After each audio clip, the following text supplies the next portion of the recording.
Kimberly Bell. Un simple deseo de empezar de nuevo condujo a un misterio escalofriante y sin resolver.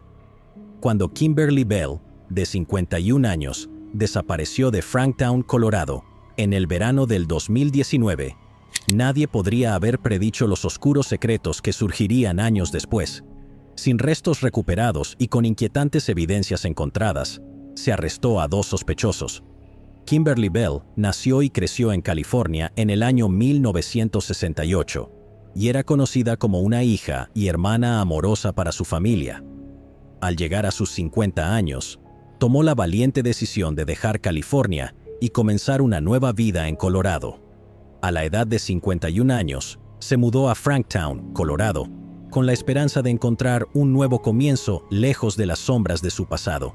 Kimberly se mudó con su hermana en Franktown, y ambas esperaban que este nuevo capítulo trajera paz y estabilidad a la vida de Kimberly. Sin embargo, las cosas comenzaron a tomar un giro preocupante en el verano del 2019. Kimberly, quien solía ser constante en sus rutinas, de repente comenzó a ausentarse de los lugares que frecuentaba. Dejó de presentarse en el trabajo y, para finales de julio del 2019, ya no se le veía en casa. Su familia empezó a preocuparse, pero el silencio de Kimberly se hizo más inquietante con cada día que pasaba.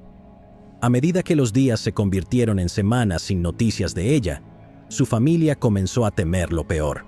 En agosto del 2019, su hermana la reportó oficialmente como desaparecida. Las autoridades comenzaron a investigar la desaparición de Kimberly.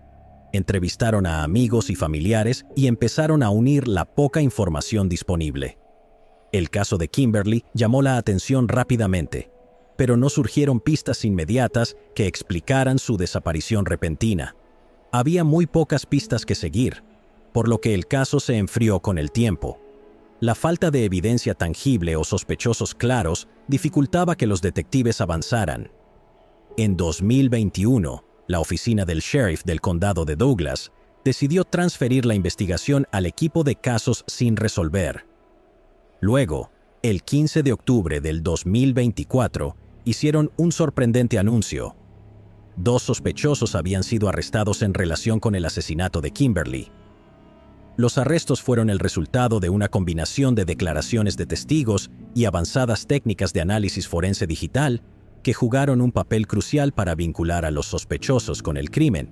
Los individuos arrestados fueron Javier Alex Martel, de 30 años, y Jennifer Bremer, de 38 años.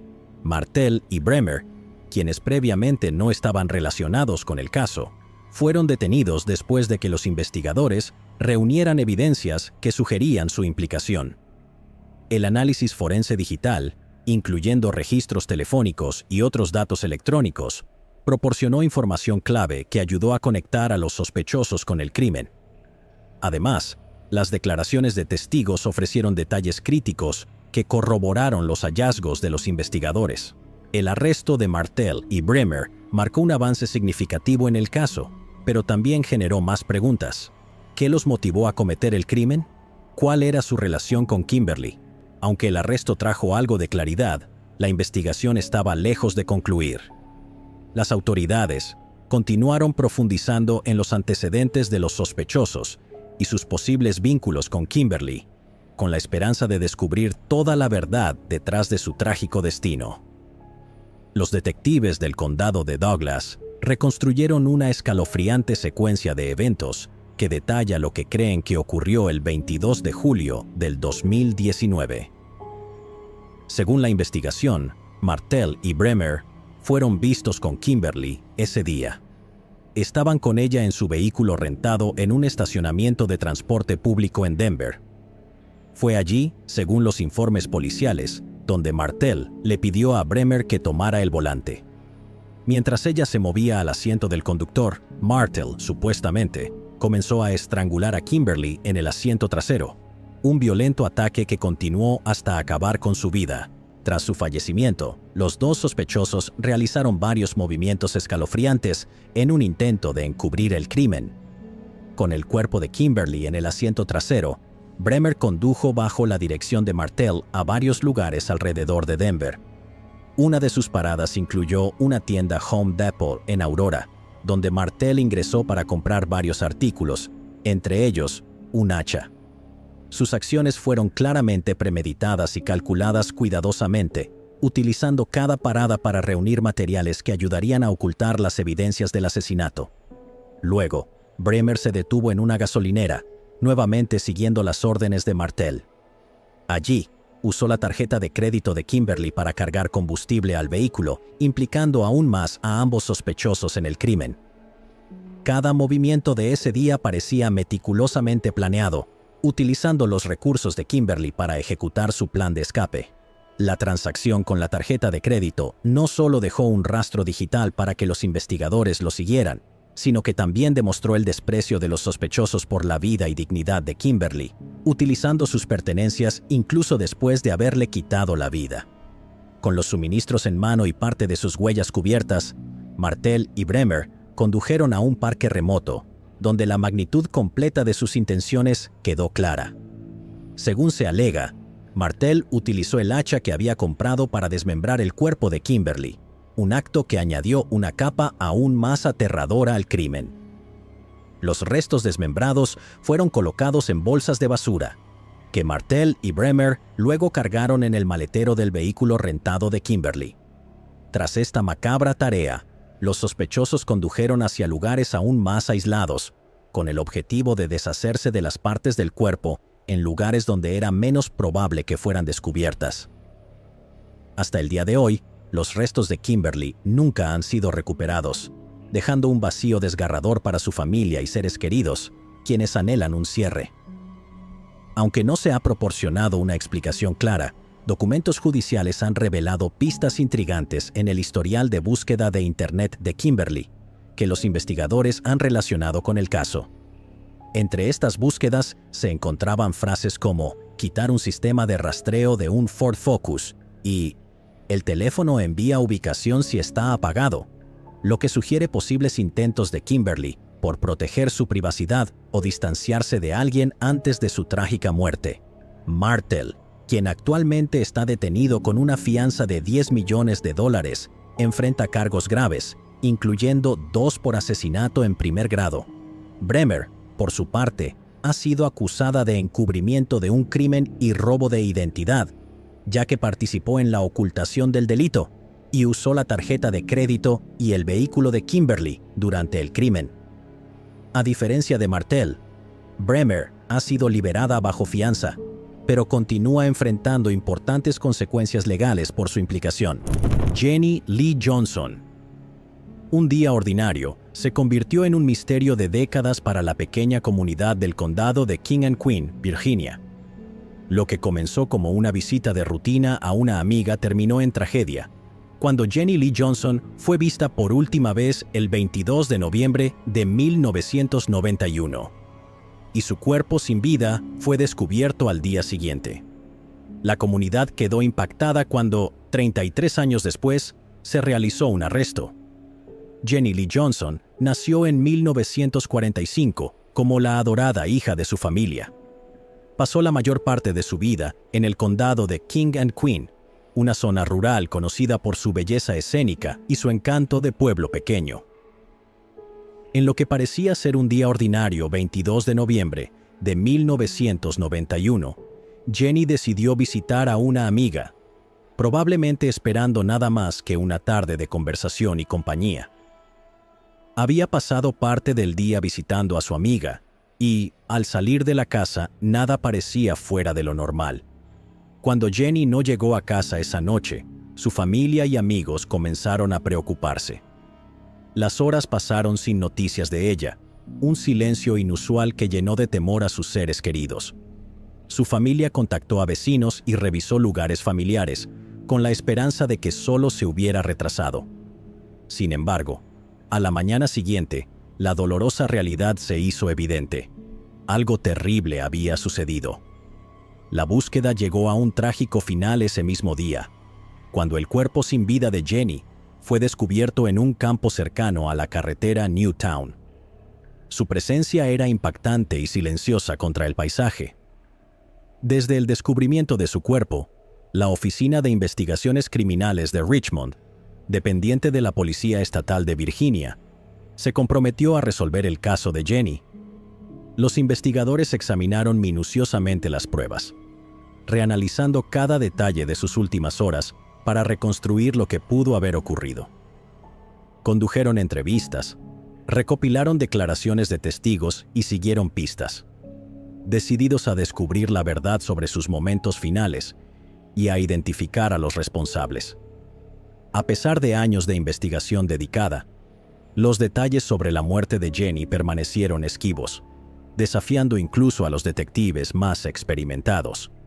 Un avance significativo en el caso de Jenny llegó décadas después, gracias a la dedicación incansable de los agentes de la Oficina de Investigación de Richmond y al equipo analítico asignado al Grupo de Apoyo para Casos Violentos No Resueltos y Casos Archivados de la División de Inteligencia Criminal.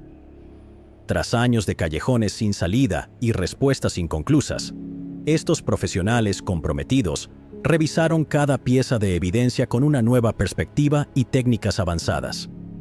El caso pesaba en sus mentes y estaban decididos a descubrir la verdad sobre lo que le sucedió a Jenny tantos años atrás. Un apoyo crítico para la investigación provino de la iniciativa de Kits de Asalto de Virginia, un programa liderado por la oficina del fiscal general Jason S. Millares. Esta iniciativa proporcionó fondos esenciales para el reanálisis avanzado de las pruebas, asegurando que muestras cruciales, examinadas previamente con tecnología obsoleta, pudieran ser reevaluadas con los métodos más precisos disponibles en la actualidad. El proceso de reanálisis fue confiado a DNA Labs International, una institución reconocida por su precisión en el manejo de pruebas de casos no resueltos, lo que los convierte en una opción confiable para investigaciones complejas. Utilizando tecnología avanzada de ADN, los expertos de DNA Labs examinaron cada muestra cuidadosamente, procesando elementos de evidencia que habían sido almacenados durante décadas, pero nunca sometidos al tipo de análisis que ahora estaba disponible. Este reanálisis marcó un momento crucial en la investigación. Los analistas de DNA Labs International descubrieron pistas forenses que las pruebas anteriores habían pasado por alto. Aplicando técnicas avanzadas de secuenciación de ADN, lograron extraer información de muestras que antes parecían inconclusas. Los nuevos datos permitieron a los investigadores armar detalles previamente oscurecidos, identificando potencialmente conexiones con individuos vinculados a los momentos finales de Jenny. Fue un avance largamente esperado por todos los involucrados en el caso. A medida que surgieron estos nuevos hallazgos, fueron comunicados de inmediato al equipo de la Oficina de Campo de Richmond. Los analistas e investigadores revisaron las nuevas pruebas con intensidad, analizando cómo estas revelaciones encajaban en el rompecabezas existente del caso de Jenny. Cada detalle los acercaba más a comprender lo que sucedió en esa trágica noche de noviembre de 1991. El 10 de octubre del 2024, tras 33 años de investigación y esfuerzos forenses renovados, agentes de la Policía Estatal de Virginia arrestaron a Ives T. Fortune, de 62 años, residente de Tappahannock, Virginia. El arresto siguió a una acusación formal del gran jurado que imputó a Fortune por agresión y lesiones maliciosas contra Jenny. Tras su arresto, Fortune fue llevado bajo custodia al Centro Regional de Seguridad de Middle Peninsula, donde esperó sus procedimientos judiciales. El 23 de octubre del 2024, en la Corte de Circuito del Condado de King and Queen, Fortune fue liberado bajo fianza. Fortune compareció nuevamente en la Corte de Circuito del Condado de King and Queen el 27 de noviembre para una audiencia de estado. Ahora está programado para un juicio conjurado de 2 días que comenzará el 27 de marzo del 2025. Hiram Ross Graham, un veterano de la Segunda Guerra Mundial que se convirtió en lechero tras enfrentar los horrores de la Batalla de las Ardenas y la liberación de 2 campos de concentración, fue encontrado junto a su camión de leche, asesinado con un disparo en la cabeza al estilo de una ejecución. Su perpetrador evadió la justicia durante más de 50 años. Hiram Ross Graham se había convertido en lechero después de regresar al condado de Indian River tras servir en la guerra en Europa. El 11 de abril de 1968, mientras repartía leche en Florida, no regresó a casa después del trabajo. La policía inició una búsqueda, y su cuerpo y camión de leche fueron avistados desde un avión en lo profundo del bosque. Hiram había sido baleado varias veces. El alguacil Eric Flowers declaró que fue asesinado al estilo de una ejecución y describió la escena como escalofriante. Una testigo informó a la policía que vio a Hiram hablando con dos hombres que caminaban al costado de la carretera. Dijo que Hiram conversó con ellos y anunció que volvería en breve. Los tres hombres se fueron juntos en el camión de leche. A pesar de los esfuerzos exhaustivos, el culpable evadió la justicia, y el caso quedó sin resolver durante 38 años. En 2006, una entrevista que Larry Graham, el hijo de Hiram, concedió a un medio local, revitalizó el caso. Fue también la primera vez que los investigadores obtuvieron información sobre un posible sospechoso involucrado.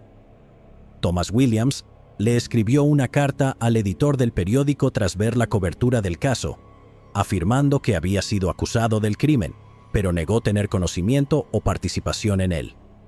La pista se enfrió nuevamente, y en 2016 Thomas falleció. Sin embargo, en febrero del 2022, Thomas volvió al radar después de que un recluso de la cárcel del condado de Indian River, que se decía estaba relacionado con Thomas, les declaró a los detectives que éste le había confesado haber acabado con la vida del lechero en 1968. Luego, en diciembre del 2023, los detectives hablaron con una mujer en Miami que había estado casada con Thomas.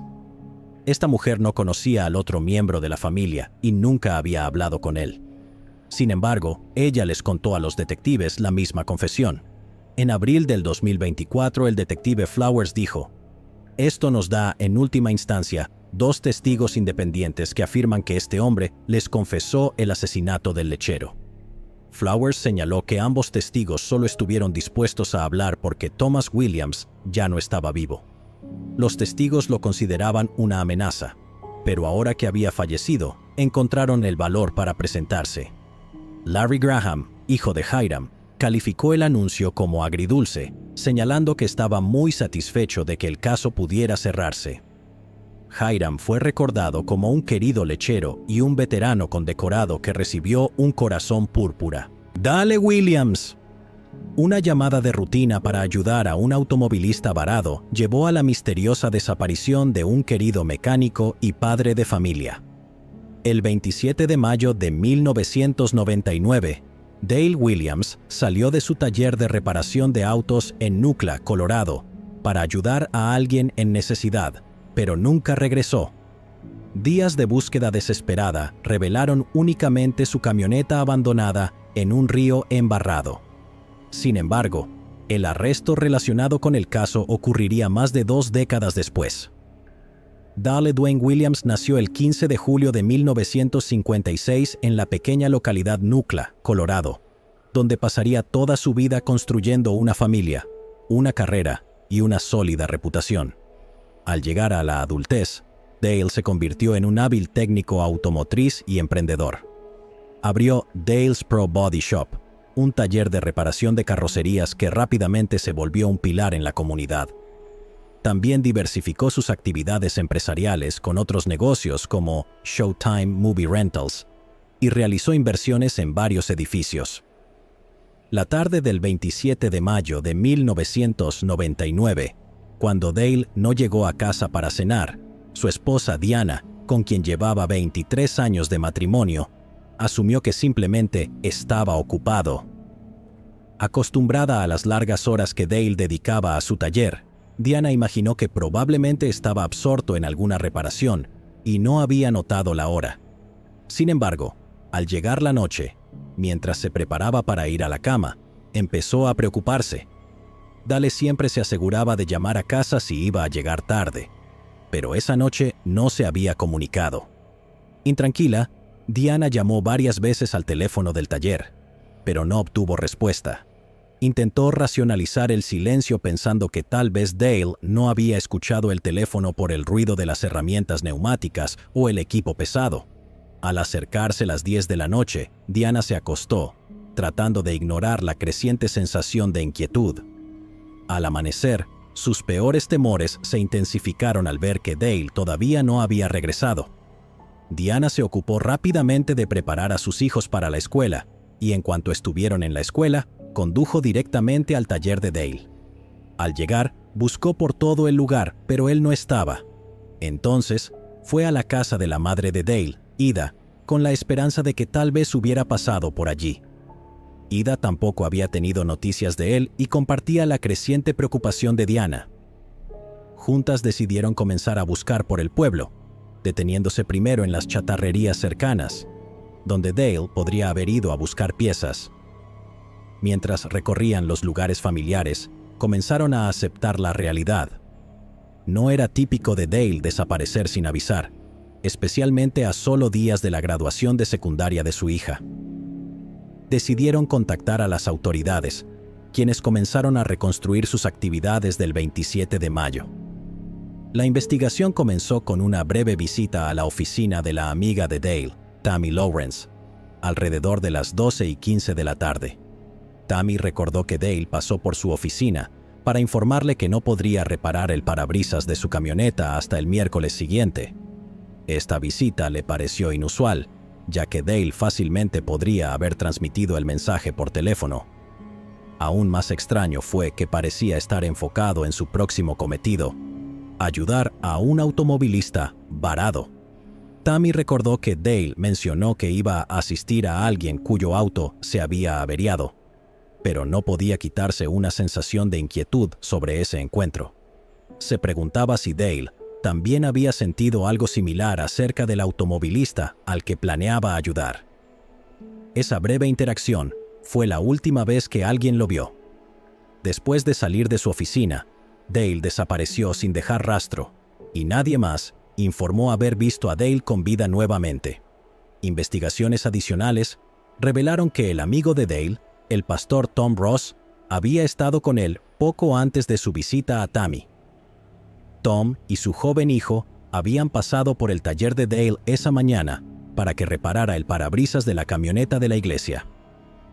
Aunque Dale mencionó que tenía una agenda muy ocupada ese día, logró hacer tiempo para una breve partida de dardos con Tom.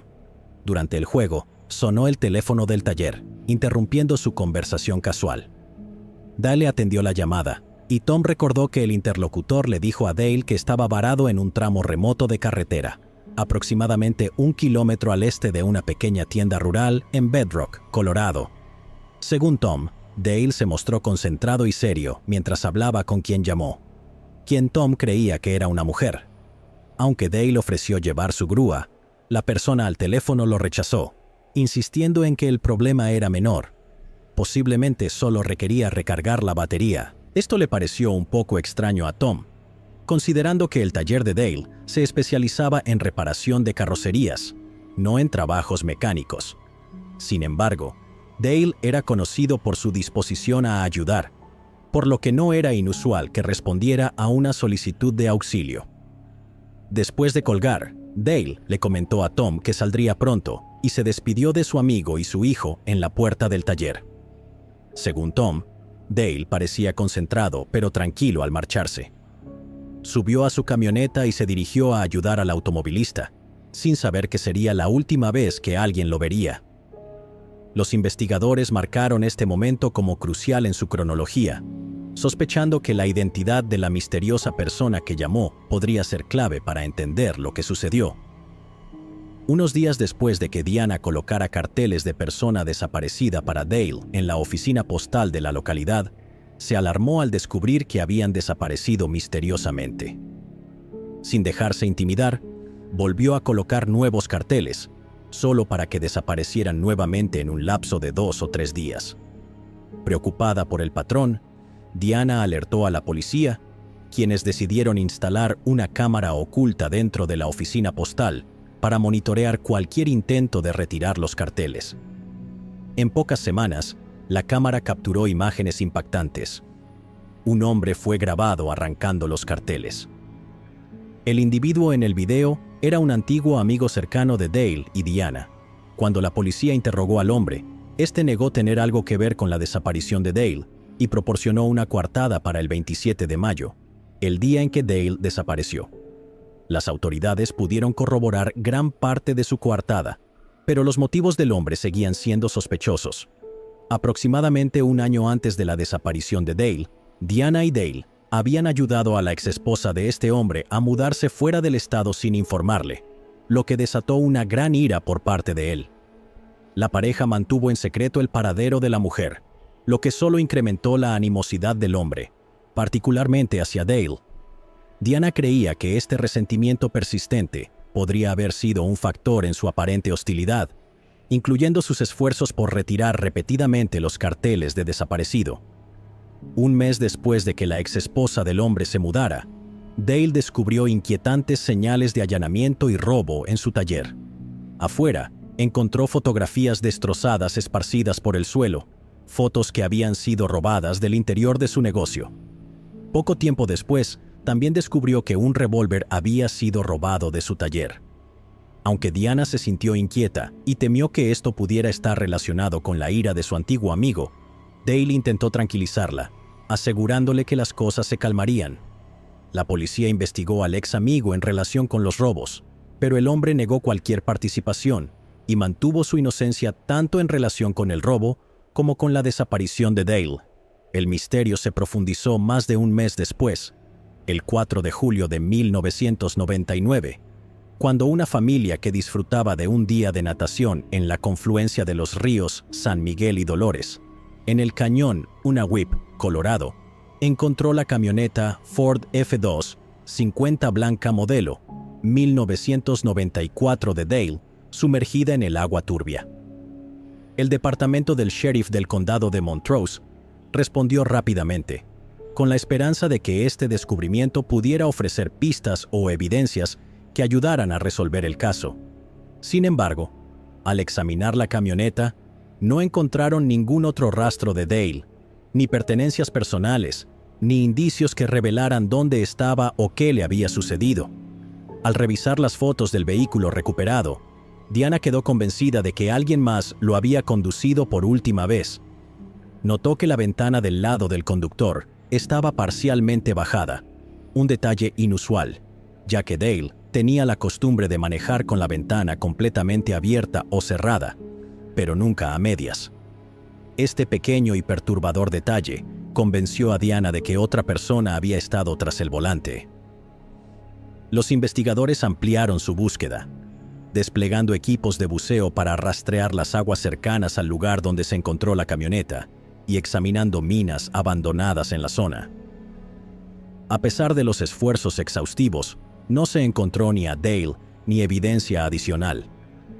Durante años, el caso permaneció estancado, pero sus hijas nunca perdieron la esperanza.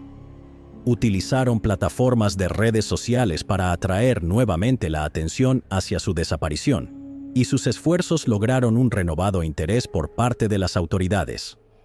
En mayo del 2019, la Oficina de Investigación de Colorado hizo un llamado público en busca de ayuda, solicitando específicamente cualquier información sobre la persona no identificada que había llamado a Dale el día de su desaparición.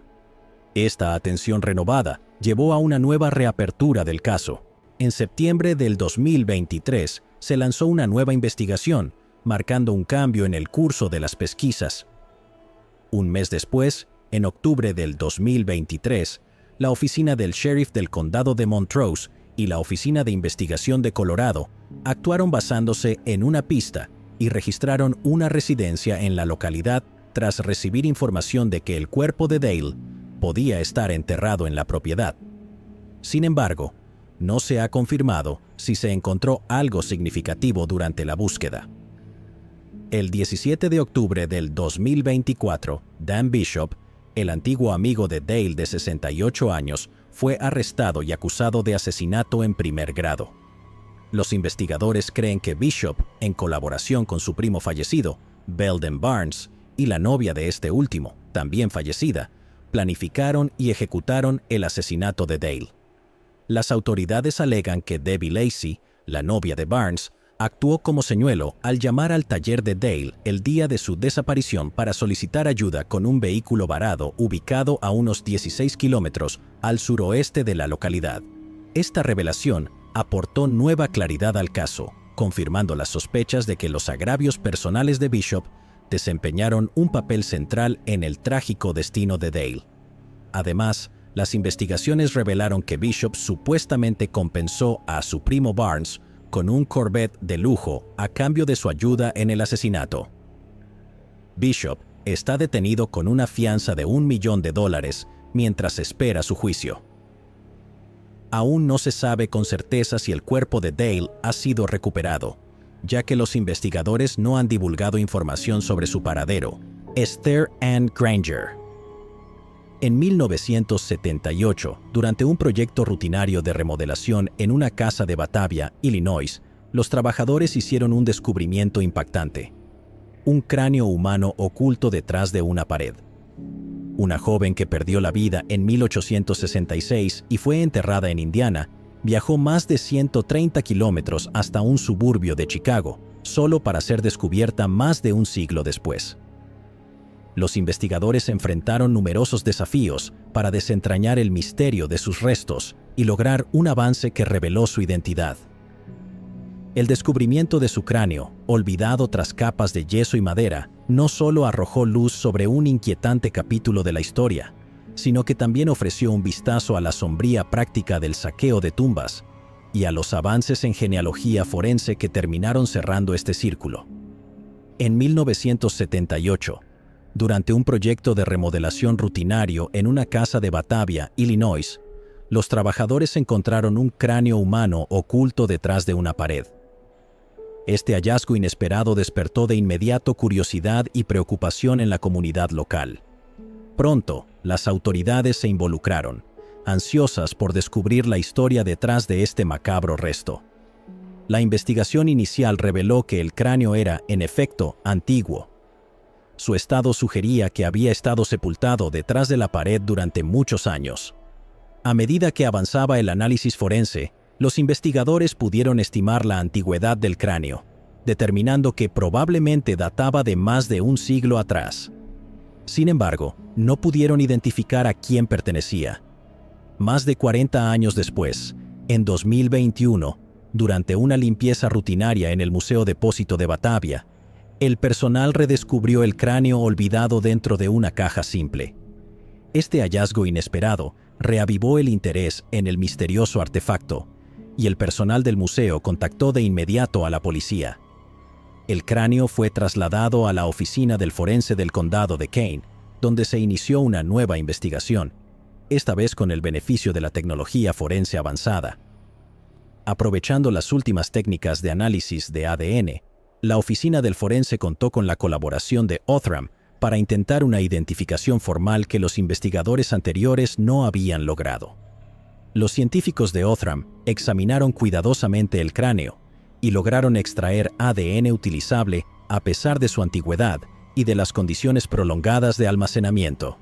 Con el ADN extraído, aplicaron técnicas modernas de genealogía en busca de parientes vivos que pudieran ayudar a confirmar la identidad del cráneo. En octubre del 2024, tras un exhaustivo proceso de identificación, las autoridades quedaron atónitas por sus hallazgos.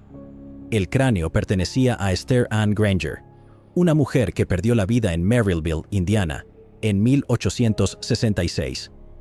Notablemente, los esfuerzos llevaron a un vínculo con Wayne Svier, un sargento de policía retirado de 69 años que residía en Portland.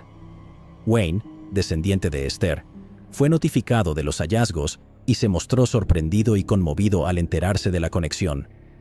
Esther Ann Granger nació el 26 de octubre de 1848 en el pequeño pueblo de Maryville. Creció en medio de dificultades, ya que su familia luchaba por salir adelante en una modesta comunidad rural. La vida en la Indiana del siglo XIX era desafiante, con pocas oportunidades y un trabajo incesante que ponía a prueba la resistencia de familias como la suya. A la temprana edad de 16 años, Esther contrajo matrimonio con Charles Granger. un hombre de un pueblo vecino que compartía un origen igualmente humilde. El matrimonio no era inusual en esa época, ya que muchas mujeres jóvenes buscaban estabilidad a través de uniones tempranas, con la esperanza de asegurar un futuro ante las inciertas condiciones de la vida rural. Poco después de casarse, Esther quedó embarazada, un acontecimiento que trajo emoción, pero también había temor, dado los altos riesgos asociados con el parto durante el siglo XIX. En mayo de 1866, Esther dio a luz a una niña. Por un breve momento, experimentó la alegría de la maternidad, sosteniendo a su recién nacida con una mezcla de asombro y alivio.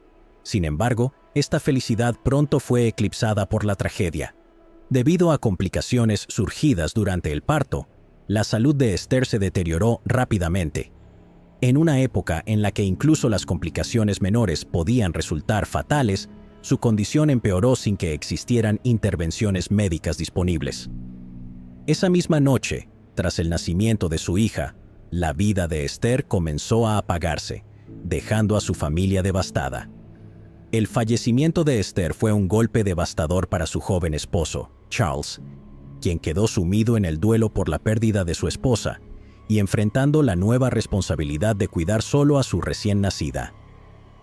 Durante la reciente investigación, fue impactante descubrir que el cráneo de Esther se encontraba a más de 130 kilómetros del lugar donde perdió la vida, planteando preguntas inquietantes. Esther había sido enterrada en su pueblo natal más de 100 años atrás, y sin embargo, aquí estaba su cráneo, oculto en la pared de una casa en Illinois. Los investigadores especularon que Esther probablemente fue víctima del saqueo de tumbas, una práctica sombría que era perturbadoramente común y lucrativa durante finales del siglo XIX.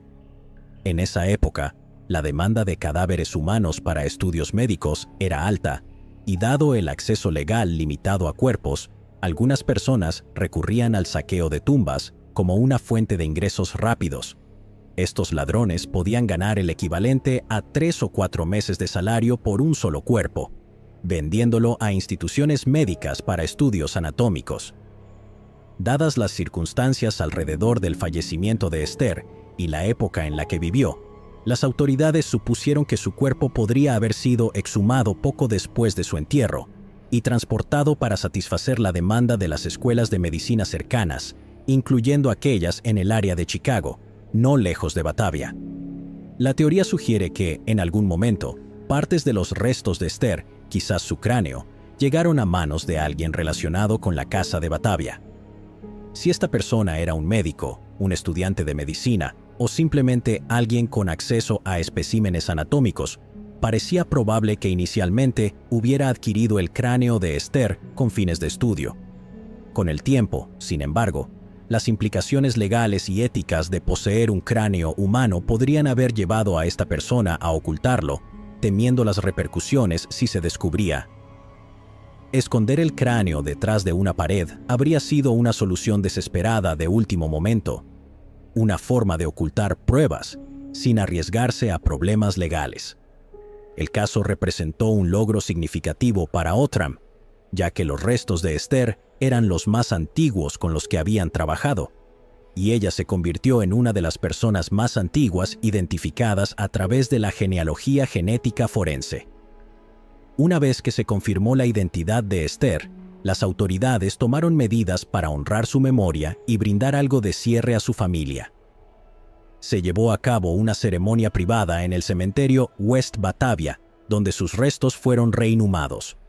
Usando los datos forenses recopilados de su cráneo, los investigadores colaboraron con artistas forenses para crear un boceto compuesto de Esther. Esta representación ofreció una visión de cómo probablemente lucía en vida, una imagen conmovedora y personal que conectó su pasado distante con el presente. Aunque las circunstancias exactas de cómo su cráneo terminó detrás de una pared siguen siendo un misterio, este caso marca un avance logrado mediante la genealogía forense moderna y una renovada dedicación a la justicia histórica. Leo Michael Murray. En 1999 se encontraron los restos de un hombre, pero permaneció sin identificar durante más de 2 décadas. Un hombre devoto y retirado desapareció dejando únicamente una maleta con pertenencias personales cuidadosamente seleccionadas. En enero de 1999, los restos de un individuo no identificado fueron descubiertos cerca de la carretera estatal 46 y la interestatal 65 en Columbus, Indiana.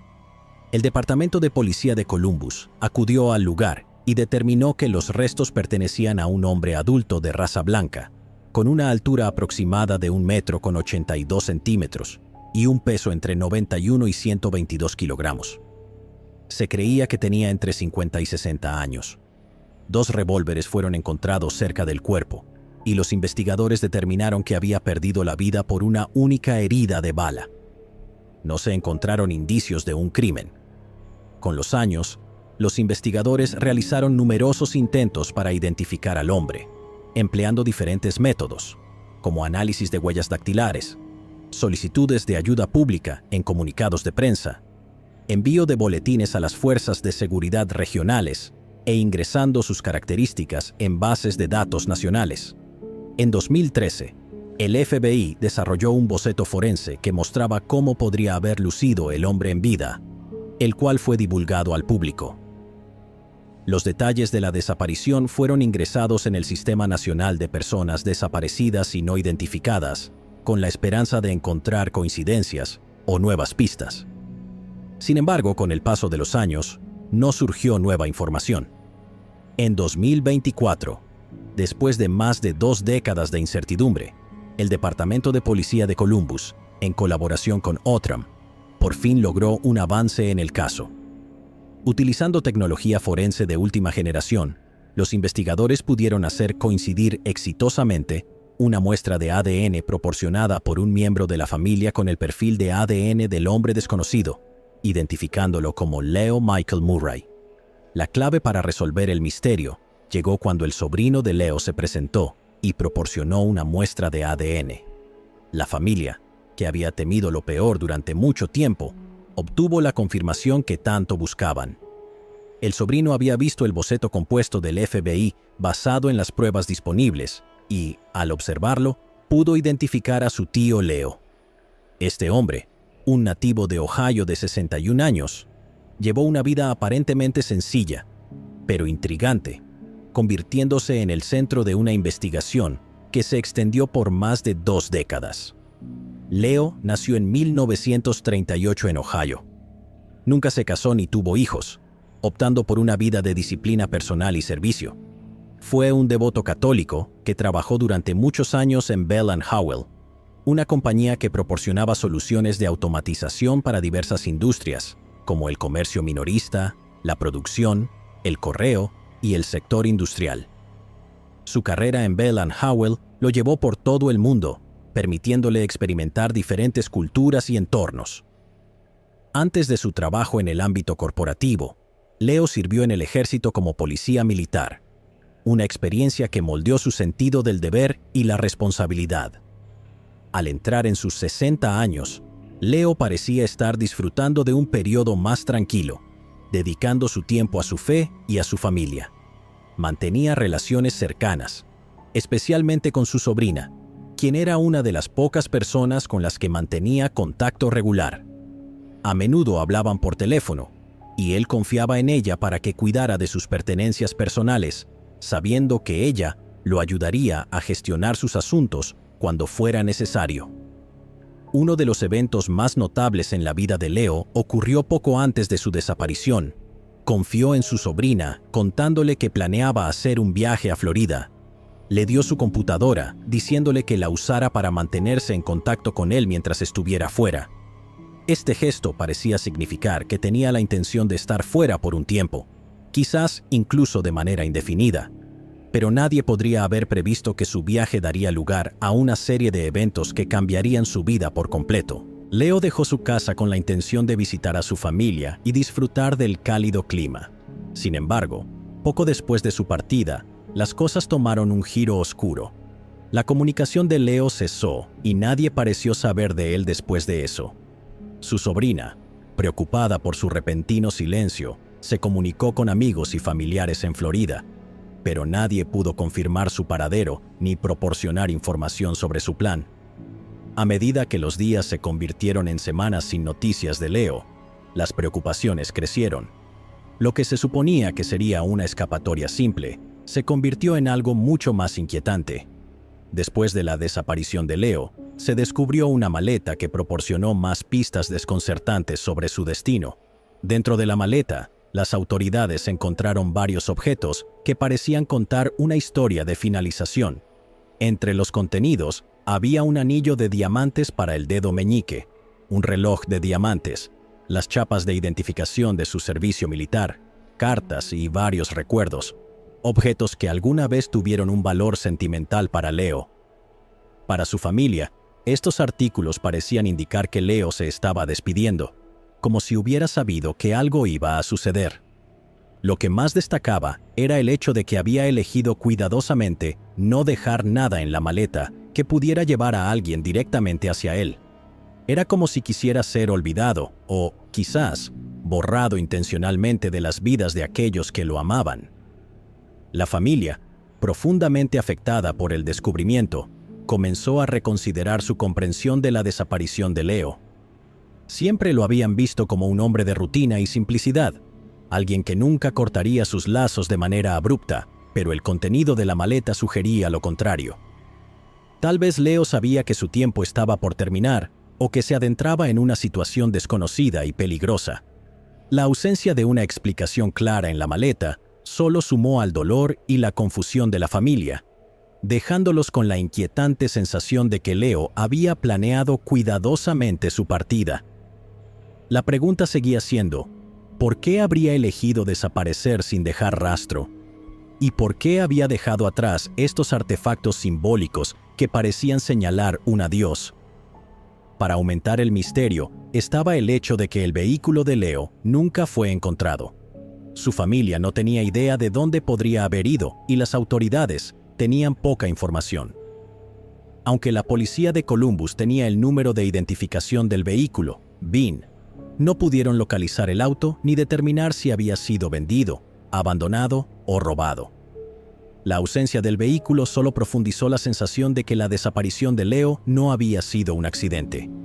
Era como si todo lo relacionado con él hubiera desaparecido en el aire. Su familia se quedó preguntándose si el auto pudo haber sido utilizado por otra persona o si contenía más pistas que pudieran ayudar a resolver el misterio de lo que le había sucedido. Otro detalle extraño salió a la luz cuando se examinaron más de cerca las pertenencias de Leo. Se encontró que tenía una llave postal. La llave no tenía explicación inmediata, y la familia no sabía por qué Leo la habría tenido en su posesión. Era un objeto que parecía fuera de lugar, añadiendo otra capa de intriga al caso. ¿Podría Leo haber estado involucrado en algo ilegal o secreto? ¿Algo que había mantenido oculto de su familia y amigos? A pesar de los mejores esfuerzos de la familia y las autoridades, no hubo avances en el caso en ese momento. Pero luego, después de la confirmación del ADN de su sobrino, las autoridades obtuvieron el cierre que tanto habían buscado, y para la familia, fue el momento que habían estado esperando. El hombre que habían perdido todos esos años atrás, por fin había sido identificado. Velma Tharp. El 15 de junio del año 2000, el cuerpo sin vida de Velma Tharp fue encontrado en un callejón de Nashville, Tennessee, lo que dio inicio a una investigación que parecía sencilla al principio.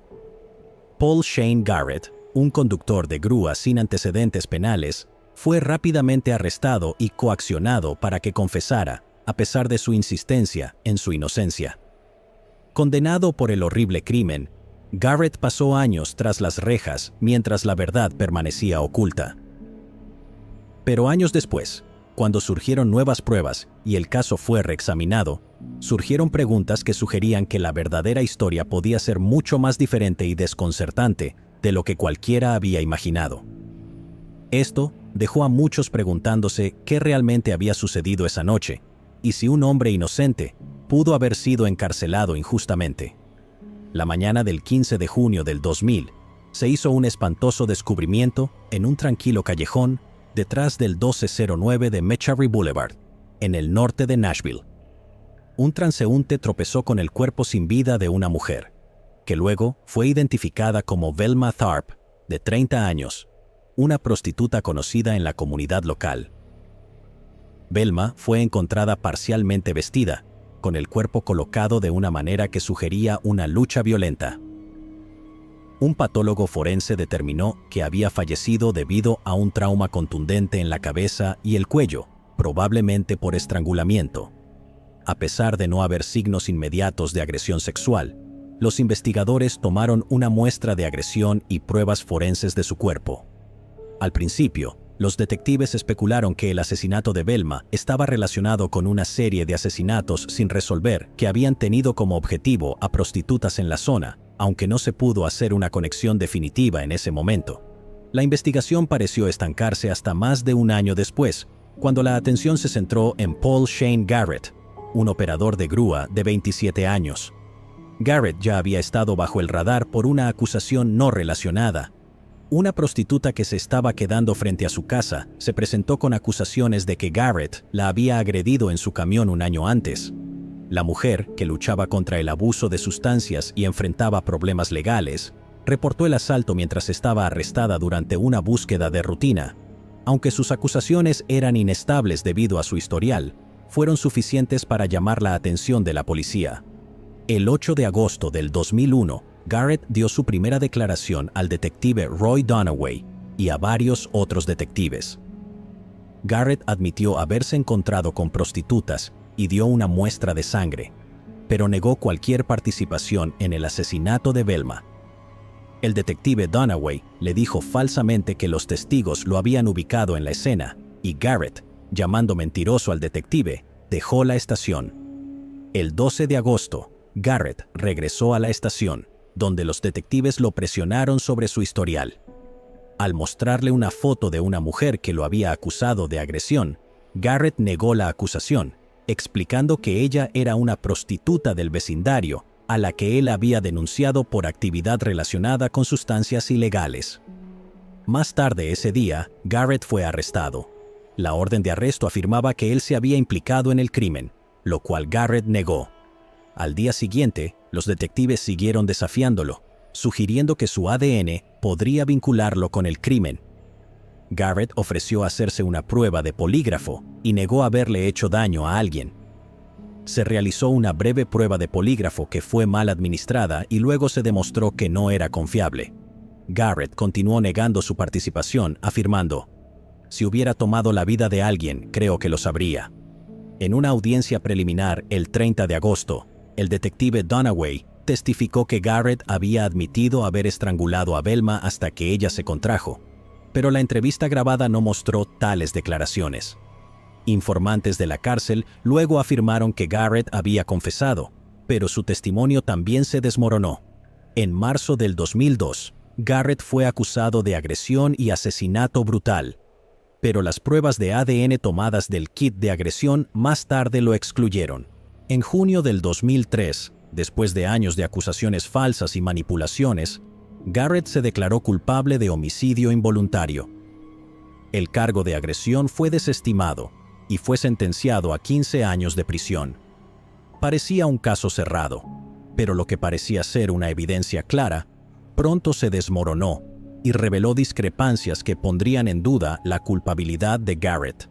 En 2004, el detective Dunaway y la oficina del fiscal del condado de Davidson recibieron un informe del Buró de Investigación de Tennessee, TBI, por sus siglas en inglés, sobre una coincidencia de ADN en el caso de Velma. El ADN de una muestra coincidió con el de Calvin Atchison, un hombre de 35 años con antecedentes por agresión y violencia doméstica. Se solicitó una muestra de comparación de Atchison, pero el detective Dunaway nunca le dio seguimiento y no se tomó ninguna acción por parte de la oficina del fiscal. 7 años después, en 2011, los detectives de la policía de Nashville, Roland y Postiglione, comenzaron a revisar casos no resueltos relacionados con prostitutas asesinadas, cuando se encontraron con el archivo de Velma y hallaron el informe sobre la coincidencia de ADN de Atchison. Después de reunirse con Atchison, quien negó cualquier participación, pero admitió contacto frecuente con prostitutas en ese entonces, obtuvieron una nueva muestra de él.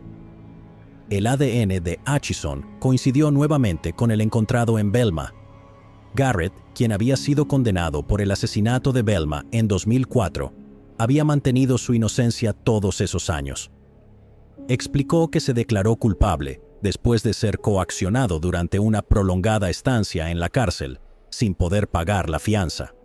En una entrevista con los detectives, Garrett reveló que fue manipulado para hacer una falsa confesión. Los hallazgos de los investigadores sugirieron que la confesión fue el resultado de técnicas de interrogatorio sugestivas, no de los recuerdos de Garrett. En agosto del 2011, la investigación quedó clara. Garrett era inocente. El detective Postiglione escribió a la oficina del fiscal, enfatizando su creencia de que Garrett había sido condenado injustamente.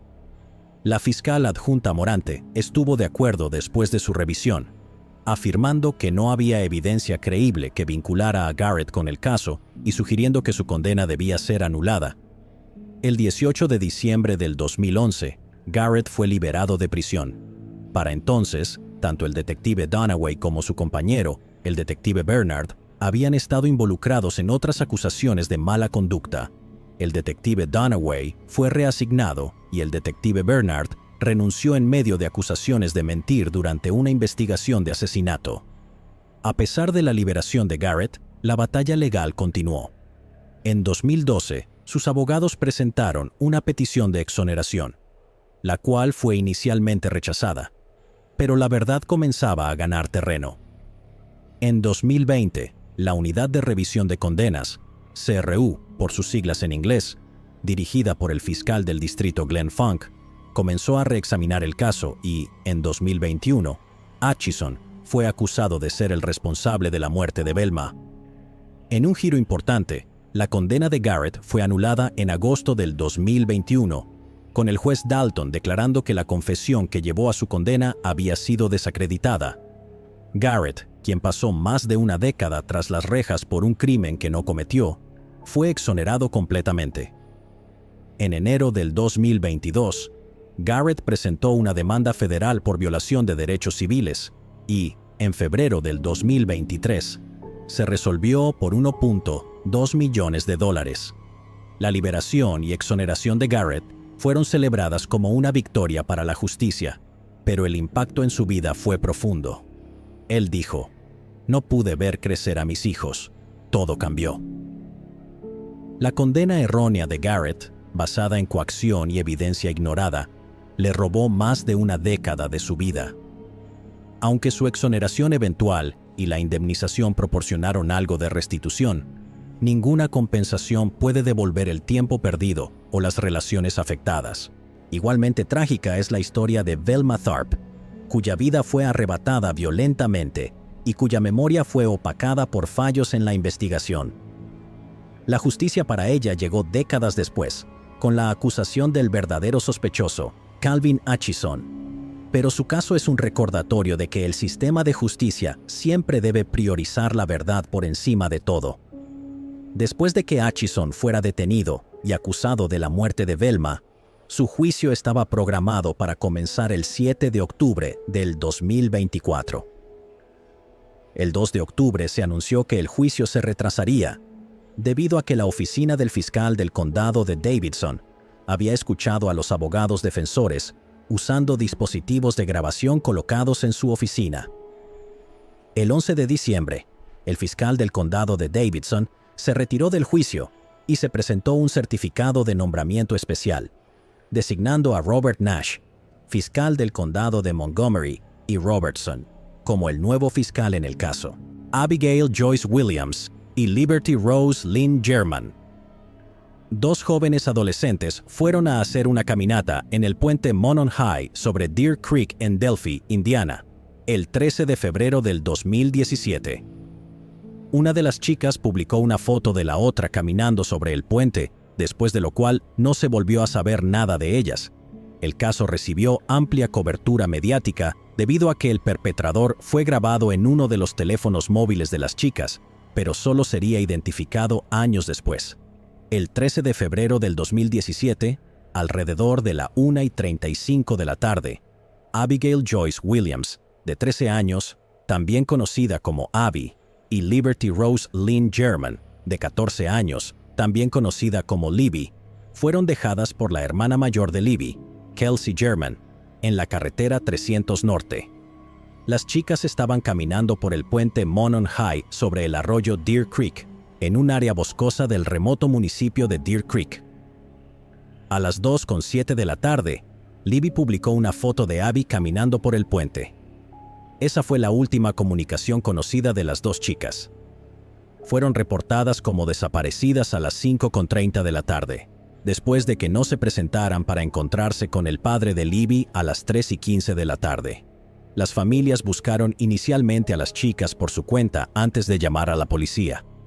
Las autoridades, que rápidamente comenzaron a buscar en el área, no sospecharon de inmediato que hubiera ocurrido algo sospechoso en la desaparición de las dos jóvenes.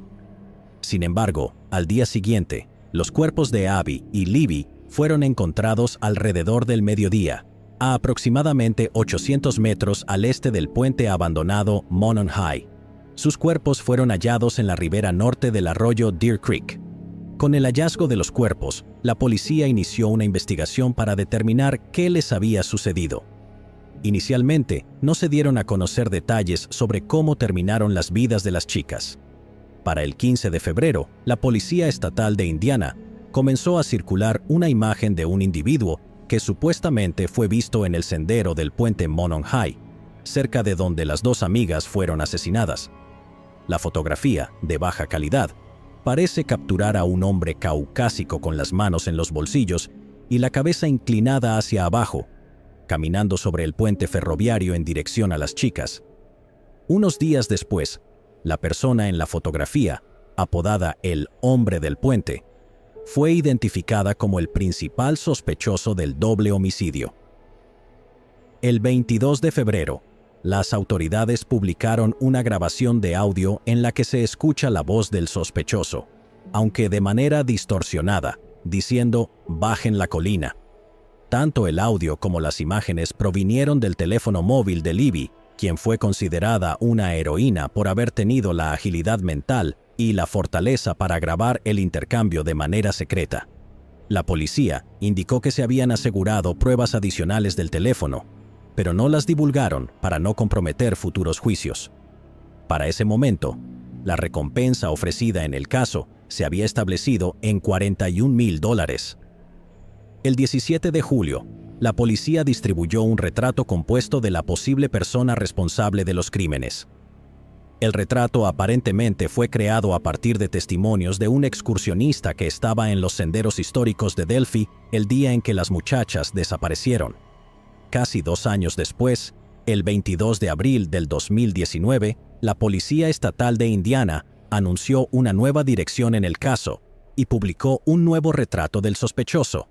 Instaron al público a observar el retrato, escuchar el audio, observar cómo camina el hombre en el puente y enviar información a la línea de contacto de las autoridades.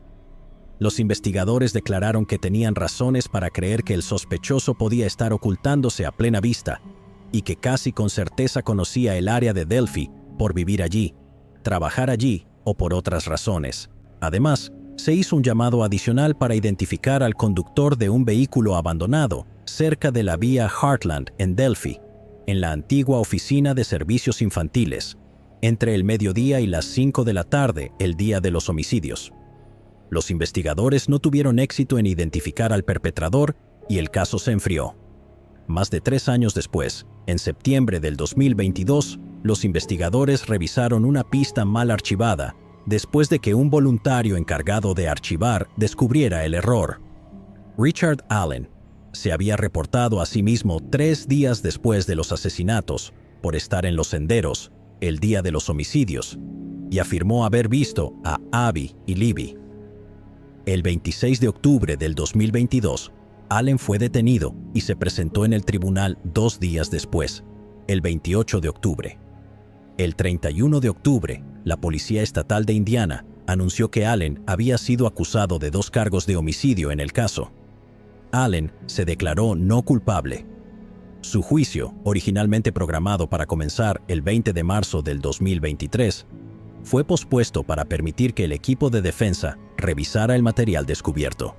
Se asignaron 2 defensores públicos para representar a Allen. El 29 de noviembre del 2022, la jueza Frances Gould emitió una orden para desclasificar la declaración jurada de causa probable que llevó al arresto de Allen. Según el documento redactado, las imágenes recuperadas del teléfono de Libby mostraban a una de las víctimas mencionando un arma mientras un hombre, que vestía una chaqueta oscura y jeans, se acercaba a ellas y les ordenaba que bajaran la colina. Los investigadores creen que Allen es el hombre visto en el video. También encontraron una bala sin disparar de calibre 4 a menos de 60 centímetros del cuerpo de una de las víctimas. Posteriormente se determinó que la bala provenía de un arma propiedad de Allen. Un testigo afirmó haber visto a un hombre caminando lejos del puente, vestido con una chaqueta azul y jeans, cubierto de lodo y sangre. Otro testigo mencionó que un auto estaba estacionado de forma extraña, como si intentara ocultar la placa. Los investigadores dijeron que la descripción del vehículo coincidía con un auto que Allen poseía en 2017. Según la declaración jurada de causa probable, Allen fue entrevistado por la policía en 2017 y dijo que había estado en el sendero esa tarde durante aproximadamente 2 horas. El documento también indicaba que, en una entrevista posterior en octubre del 2022, Allen les dijo a las autoridades que ese día había usado jeans y una chaqueta negra o azul y que había ido al puente a observar peces. Poco después de su arresto, Allen les declaró a las autoridades que estaba en la casa de su madre mientras su esposa trabajaba. Estimó que salió de la casa alrededor de las 11:15 de la mañana y llegó al sendero Monon High Trail aproximadamente 1 hora después. Allen dijo que vio a 3 chicas pasar por el sendero antes de afirmar que no vio a nadie más después. También mencionó que revisó su teléfono para ver el indicador de acciones mientras caminaba por el sendero. Luego, al no encontrar su vehículo Ford Focus SE negro modelo 2016 en la propiedad del sendero, lo ubicó y regresó a la casa de su madre, donde continuó viendo las acciones. Allen afirmó que le dijo a su esposa que había estado en el sendero el día que las chicas desaparecieron. Su esposa mencionó que la policía buscaba hablar con personas que pudieran tener información, por lo que le dijo que fue a la oficina del sheriff y habló con un oficial del Departamento de Recursos Naturales pocos días después de los homicidios. El 2 de diciembre del 2022, la jueza Gould emitió una orden de silencio que estaría vigente hasta enero del 2023. Los abogados defensores de Allen presentaron una moción para trasladar el juicio fuera del condado de Carroll, argumentando preocupaciones sobre la parcialidad de los jurados debido a la extensa atención mediática y la naturaleza altamente publicitada del caso en el área local. En octubre del 2023, la jueza Gould retiró a los abogados defensores debido a que fotos de la escena del crimen fueron filtradas desde su oficina. La decisión fue apelada ante la Corte Suprema de Indiana, que reinstaló a los abogados defensores en el caso. El juicio comenzó el 18 de octubre del 2024 en Delphi. Durante el juicio, los fiscales declararon que a ambas chicas les habían cortado la garganta. Abby fue encontrada completamente vestida, mientras que Libby fue hallada desnuda. Los fiscales afirmaron que Allen había admitido los homicidios más de 60 veces mientras estaba encarcelado. Le confesó a su esposa, su madre, miembros de su familia, el director de la prisión, el psicólogo que lo trataba en prisión, otros empleados de la prisión y otros reclusos. Las confesiones se realizaron en persona, por teléfono y por escrito. Los fiscales le dijeron al jurado que Allen era el hombre del puente después de mostrarles una versión digitalmente mejorada de 43 segundos del video grabado por Libby en su teléfono celular. Un oficial de la policía estatal, quien escuchó más de 700 llamadas telefónicas de Allen desde la prisión, testificó que la voz de Allen coincidía con la del hombre del puente. Una psicóloga clínica que trabajaba para el Departamento de Correcciones de Indiana en el área de salud conductual testificó a favor de la defensa, indicando que Allen fue diagnosticado con una enfermedad mental grave y que tenía una discapacidad severa. Ella declaró que Allen le contó que inicialmente había planeado agredir a las víctimas, pero que huyó al ver una camioneta cercana. También confesó haber cortado la garganta de las chicas y haber cubierto sus cuerpos con ramas. La defensa también contrató a un neuropsicólogo de Carmel, quien testificó en el juicio que Allen sufría de una depresión bastante severa, así como estrés y ansiedad relacionados con el trabajo. El jurado, que estuvo aislado durante el juicio, comenzó las deliberaciones el 7 de noviembre y, el 11 de noviembre del 2024, Allen fue condenado por todos los cargos. Richard Allen, el hombre condenado por el homicidio de 2 adolescentes que desaparecieron en Delphi, Indiana, en 2017, fue sentenciado el 20 de diciembre del 2024 a 130 años de prisión. Allen recibió una sentencia de 65 años por cada vida que tomó, sumando un total de 130 años. Sus 760 días de reclusión desde su arresto se contarán como parte de su condena.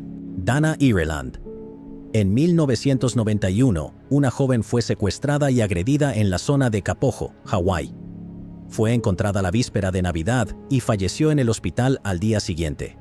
Un sospechoso fue condenado por su homicidio, pero resultó ser inocente gracias a nuevas pruebas de ADN. Evidencia encontrada en una sábana utilizada para trasladarla al hospital coincidió con el verdadero responsable años después. Dana Ireland, de 23 años, fue secuestrada, golpeada, agredida sexualmente y abandonada en un sendero de pesca en Puna, donde fue encontrada apenas con vida entre los arbustos la víspera de Navidad de 1991. Fue llevada al hospital, pero falleció al día siguiente debido a la pérdida de sangre. Dana era una turista que visitaba desde Virginia.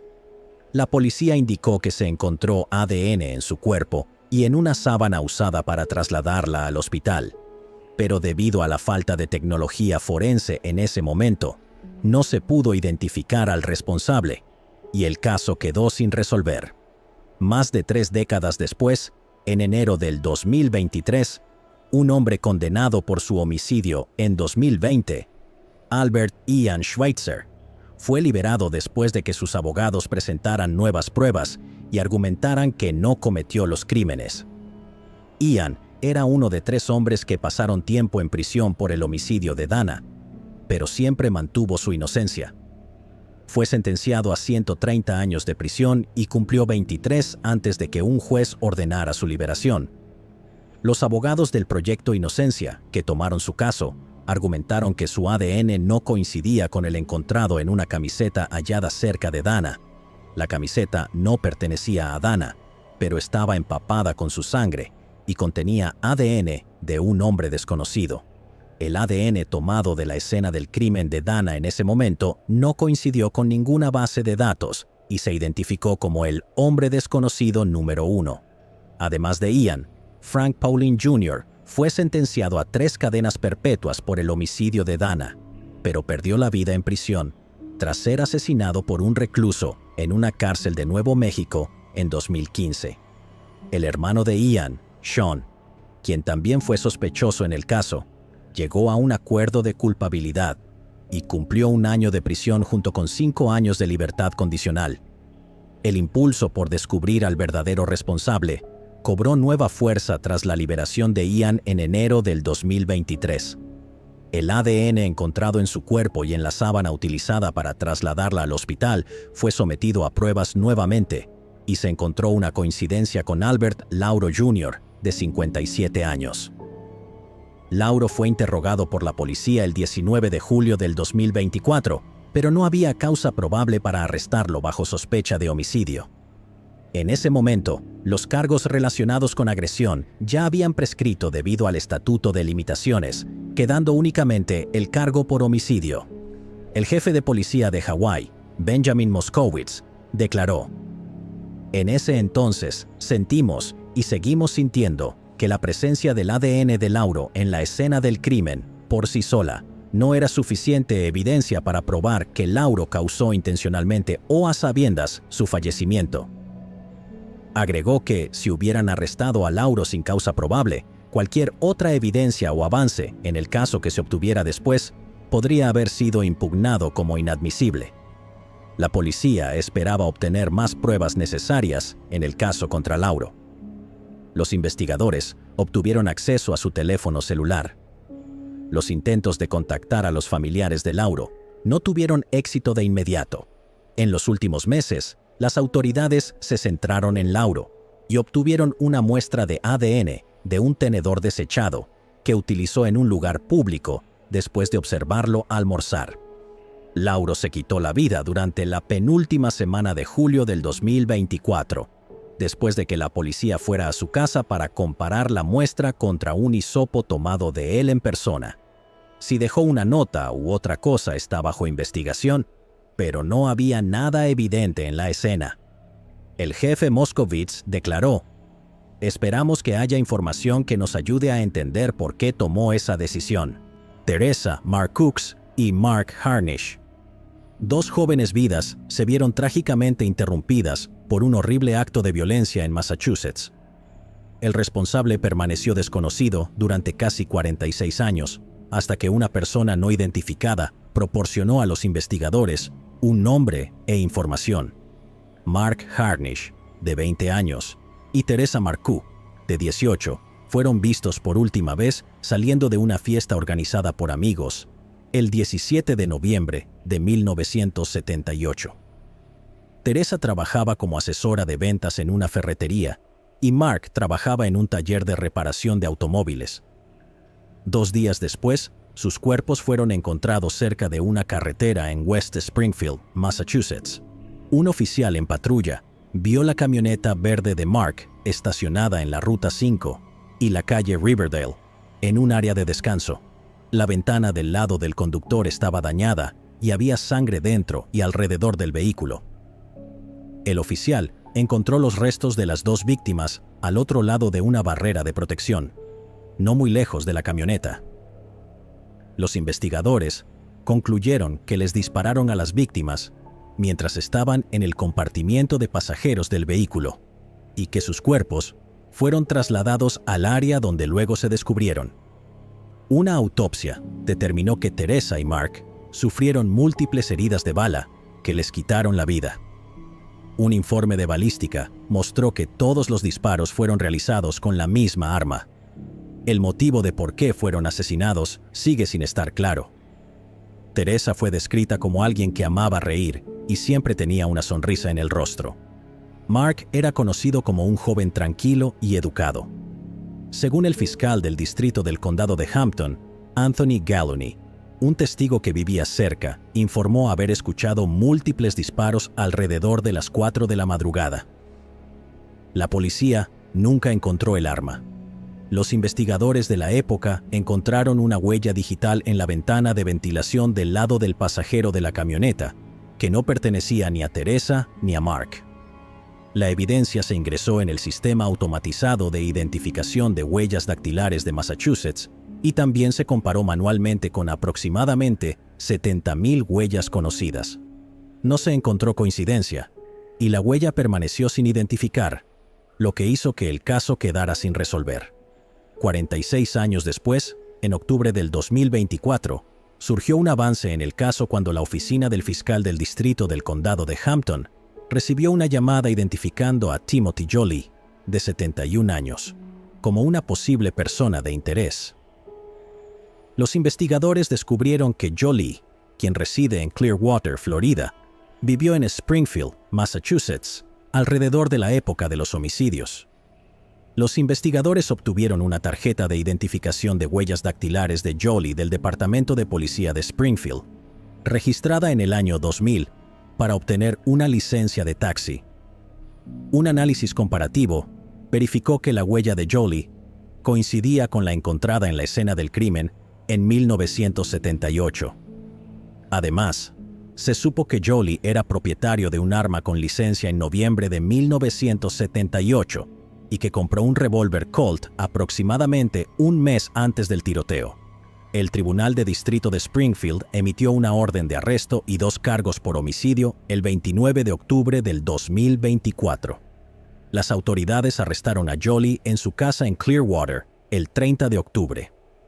está detenido sin derecho a fianza en la cárcel del condado de Pinellas y será trasladado a Massachusetts en las próximas semanas. Jolie no ha comentado públicamente sobre su arresto y no está claro si tiene un abogado.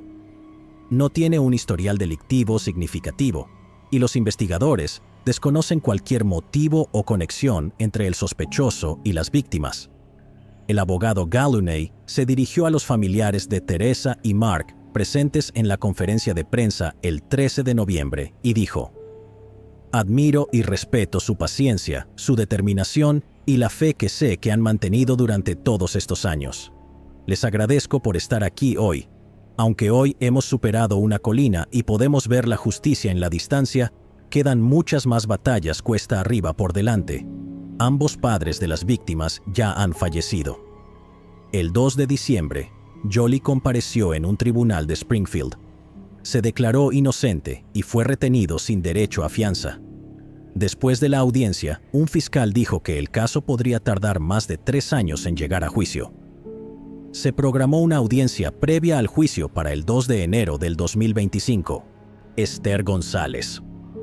Una vida prometedora, abruptamente interrumpida, dejó solo preguntas y un caso que se enfrió durante décadas. Años después, con el avance de la tecnología forense de vanguardia, una sola muestra de sangre de una autopsia distante reveló una oscura verdad enterrada durante casi medio siglo, justo bajo las narices de los investigadores. Esther González era una estudiante de preparatoria de 17 años que creció en Beaumont, California, en las estribaciones de las montañas de San Bernardino. Nacida como la cuarta de 7 hijos, tenía un talento especial para hacer reír a sus hermanos y era particularmente cercana a su hermana Elizabeth, quien era solo un año mayor que ella. Las dos compartían un vínculo que a menudo las hacía sentirse más como gemelas. El 9 de febrero de 1979, Esther salió de la casa de sus padres para visitar a Elizabeth, quien vivía a una corta distancia caminando en el vecino pueblo de Banning. Era un trayecto que había hecho antes y que debería haber sido seguro, pero esa noche, un cruel giro del destino lo cambió todo. Su familia perdió a una hija y hermana amada, y quedó con un doloroso vacío que perduraría durante décadas. En algún punto de ese trayecto, su camino fue interrumpido. Esther fue abordada por un hombre cuyas intenciones no eran en absoluto amables. Los detalles exactos de su encuentro permanecen poco claros, pero lo que se sabe es que Esther fue víctima de un crimen horrible. A la mañana siguiente, el cuerpo sin vida de Esther fue encontrado enterrado en un banco de nieve. Determinaron que había sido brutalmente atacada, agredida y golpeada. Los investigadores lanzaron rápidamente un extenso esfuerzo para identificar al perpetrador, pero el caso resultó ser un desafío desde el principio. Había pocas pistas y ningún testigo. Los detectives trabajaron incansablemente, juntando fragmentos de evidencia con la esperanza de descubrir la verdad. La primera pista significativa fue una llamada anónima que reportó el hallazgo del cuerpo de Esther. El autor de la llamada, identificado como Louis Randolph Randy Williamson, levantó sospechas inmediatas. Su actitud argumentativa y su renuencia para explicar cómo había encontrado la escena hicieron que los investigadores dudaran de él. Aunque Williamson accedió a realizar una prueba de polígrafo y la pasó, la tecnología de la época no pudo vincularlo definitivamente al crimen. Sin pruebas sólidas, Williamson quedó libre, dejando a los investigadores con dudas persistentes. Con el paso de los años, el caso se enfrió. A pesar de su antigüedad, los detectives nunca dejaron de buscar respuestas. Una muestra de ADN masculino recogida en la escena del crimen fue preservada, con la esperanza de que los avances tecnológicos pudieran algún día aportar una solución. La muestra fue ingresada en el Sistema Combinado de Índices de ADN del FBI, CODIS, pero durante décadas no se encontraron coincidencias. En el año 2023, el equipo de homicidios sin resolver del condado de Riverside decidió tomar un nuevo enfoque. Con los avances en tecnología forense, el equipo envió la evidencia de ADN preservada a Outram. Al mismo tiempo, un analista criminal revisó cada detalle del caso. considerando la posibilidad de que Williamson, a pesar de haber sido descartado por el polígrafo en 1979, pudiera ser el asesino. El instinto del analista resultó correcto y surgió una pista crítica: la muestra de sangre de Williamson, recolectada durante su autopsia en el año 2014 en Florida, seguía estando disponible. Esto abrió una nueva oportunidad para comparar la evidencia de ADN con la muestra preservada durante más de 4 décadas. El Departamento de Justicia de California procesó la muestra de sangre de Williamson y la comparó con el ADN masculino extraído de la escena del crimen. Los resultados fueron concluyentes. El ADN de Williamson coincidía perfectamente. En noviembre del 2024, la genealogía forense resolvió el caso después de 45 años. El equipo confirmó lo que los detectives habían sospechado durante mucho tiempo. Louis Randolph Williamson fue el responsable de quitarle la vida a Esther. Aunque Williamson había fallecido años antes, en el 2014, el avance trajo respuestas largamente esperadas a una familia que había buscado justicia durante casi medio siglo. Para la familia González, la confirmación fue agridulce. Después de décadas de angustia, se sintieron aliviados al saber por fin la verdad sobre quién les había arrebatado a su amada hija, hermana y amiga.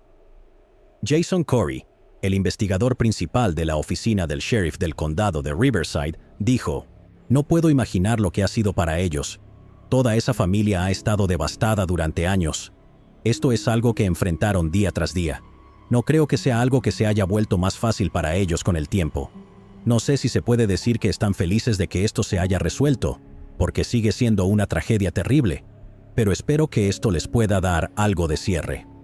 El hermano mayor de Esther, Eddie, compartió un mensaje en Facebook diciendo: «La familia González quisiera agradecer al departamento del sheriff del condado de Riverside por un trabajo bien hecho.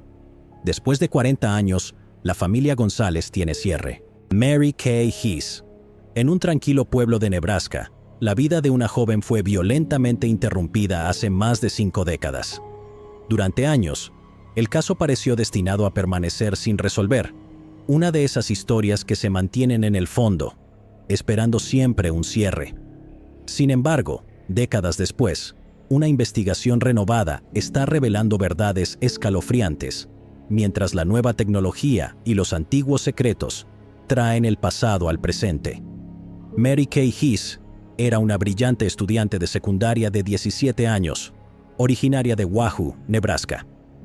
En la tarde del 25 de marzo de 1969, Mary Kay salió de su casa alrededor de las 5 de la tarde. Era un horario típico para hacer recados o encontrarse con amigos. Caminó sola hasta la esquina de las calles Quinta y Linden, a una corta distancia de su casa, probablemente dirigiéndose a un destino familiar. Sus padres no tenían razones para sospechar nada extraño cuando ella se fue. A medida que pasaban las horas y Mary Kay no regresaba a casa, sus padres comenzaron a preocuparse, y ya entrada la noche reportaron su desaparición. El pequeño pueblo de Wahoo, acostumbrado a su rutina pacífica, consideraba imposible que algo tan siniestro pudiera ocurrirle a alguien de su comunidad. Sin embargo, a la mañana siguiente, un agricultor local que conducía por un camino rural notó algo inusual: libros escolares esparcidos por la carretera. Detuvo su camión para investigar y quedó horrorizado al descubrir el cuerpo de Mary Kay en una zanja al costado del camino. Cuando las autoridades llegaron, la escena era perturbadora y desconcertante. Sus zapatos, curiosamente, fueron encontrados cerca, pero Mary Kay estaba completamente vestida. Su cuerpo se hallaba a unos 5,5 kilómetros al sureste de Wahoo, fuera de los límites de la ciudad. Era evidente para los investigadores que Mary Kay había sido llevada fuera del pueblo y abandonada como si fuera basura. Pero, ¿por qué? La autopsia reveló que Mary Kay había sido brutalmente atacada. Había sufrido múltiples heridas de arma blanca en el torso, un claro indicio de que había habido una violenta lucha.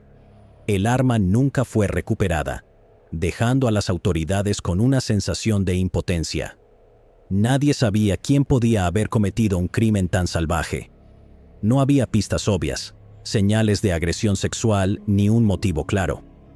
A pesar de numerosas entrevistas, pistas de ciudadanos y horas incontables dedicadas a investigar, el caso se enfrió cada vez más, y la identidad del perpetrador permaneció como un misterio. El pueblo de Wahoo quedó conmocionado, pero con el tiempo, la tragedia se convirtió en otro caso no resuelto. Décadas después, un avance trajo nueva esperanza a la investigación. El punto de inflexión llegó 50 años después del asesinato de Mary Kay Hess, cuando el investigador del condado de Saunders, Ted Green, recibió la tarea de revisar el caso original. El investigador Green enfrentaba una tarea desalentadora. Muchos de los testigos originales se habían mudado, algunos habían fallecido y otros habían cambiado sus nombres debido al matrimonio o a la reubicación. Pocas de las personas involucradas en el caso tenían números de seguro social en 1969, lo que hacía difícil rastrearlas. Sin desanimarse ante estos desafíos, el investigador Green utilizó una combinación de trabajo detectivesco tradicional y tecnología moderna para recopilar información crucial. Revisó antiguos anuarios escolares, registros de la sociedad histórica y bases de datos públicas, y comenzó a construir una lista de posibles testigos, algunos de los cuales vivían en estados lejanos o habían cambiado completamente sus vidas desde el asesinato. Uno de sus recursos más valiosos fue Clear de Thomson Reuters, una herramienta que le permitió rastrear a las personas utilizando una variedad de identificadores, como información de trabajos antiguos, nombres de soltera o detalles de vehículos. Uno de los hallazgos más significativos ocurrió cuando el investigador Green reentrevistó a testigos que habían formado parte de la investigación original. En un caso, una compañera de clase de preparatoria del sospechoso había sido utilizada como coartada en 1969, con un asociado del sospechoso afirmando que había estado con ella la noche del crimen. Cuando el investigador Green entrevistó a la misma mujer más de 50 años después, ella negó categóricamente haber salido alguna vez con el sospechoso. Confirmó que nunca había salido con él en una noche de escuela y que sus padres jamás lo habrían permitido. Esto expuso una declaración falsa que había sido aceptada como verdadera en la investigación original. A través de sus reentrevistas, el investigador Green descubrió varias inconsistencias adicionales, incluyendo detalles sobre los movimientos del sospechoso que no habían sido documentados adecuadamente en su momento. Pudo corroborar y refutar partes del caso inicial, revelando errores que habían provocado años de confusión.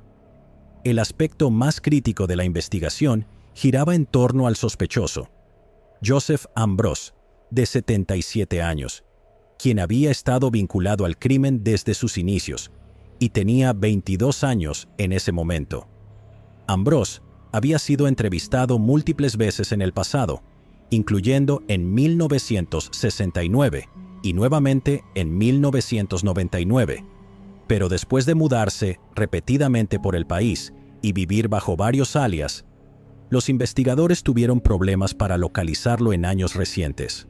Cuando el investigador Green ingresó el nombre y número de seguro social de Ambrose en Clear, hizo un descubrimiento crucial. Ambrose seguía vivo, a pesar de los rumores de su muerte.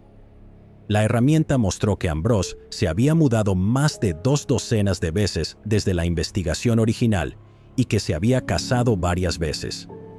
Esta información le permitió al investigador Green determinar su ubicación actual, y quedó claro que vivía en Oklahoma, donde fue arrestado y acusado del brutal asesinato en noviembre del 2024. A medida que el caso avanza hacia el juicio, Kathy Tull, prima de Mary Kay, expresó su esperanza de que este capítulo traiga paz a la familia. Kathy dijo: "Quiero que recuerden lo que supuestamente le hizo a ella, no cómo se ve ahora o quién es ahora. Aún se alega que él le quitó la vida, y espero que esto termine pronto y que todos lo sepamos. Así podremos encontrar algo de paz". El 25 de noviembre, Ambrose fue llevado al Tribunal de Distrito del Condado de Saunders para su audiencia. Llegó en silla de ruedas y conectado a oxígeno. No pronunció una sola palabra ante el tribunal, limitándose a susurrar a su abogado. Mientras la defensa argumentaba que Ambrose no representaba un riesgo de fuga, el juez negó la posibilidad de fianza. El equipo defensor insistió en que, debido a sus problemas de salud, no había riesgo de que abandonara la ciudad, incluso si se le permitiera pagar una fianza en efectivo.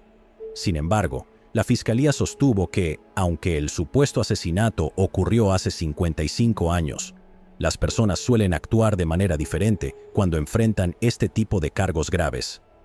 El juicio, programado para el 16 de diciembre del 2024, promete ofrecer las respuestas finales que la familia Heath ha buscado durante más de 5 décadas. Bud and June Runyon. En el año 2015, un matrimonio del condado de Cobb, Georgia, desapareció tras responder a un anuncio en línea.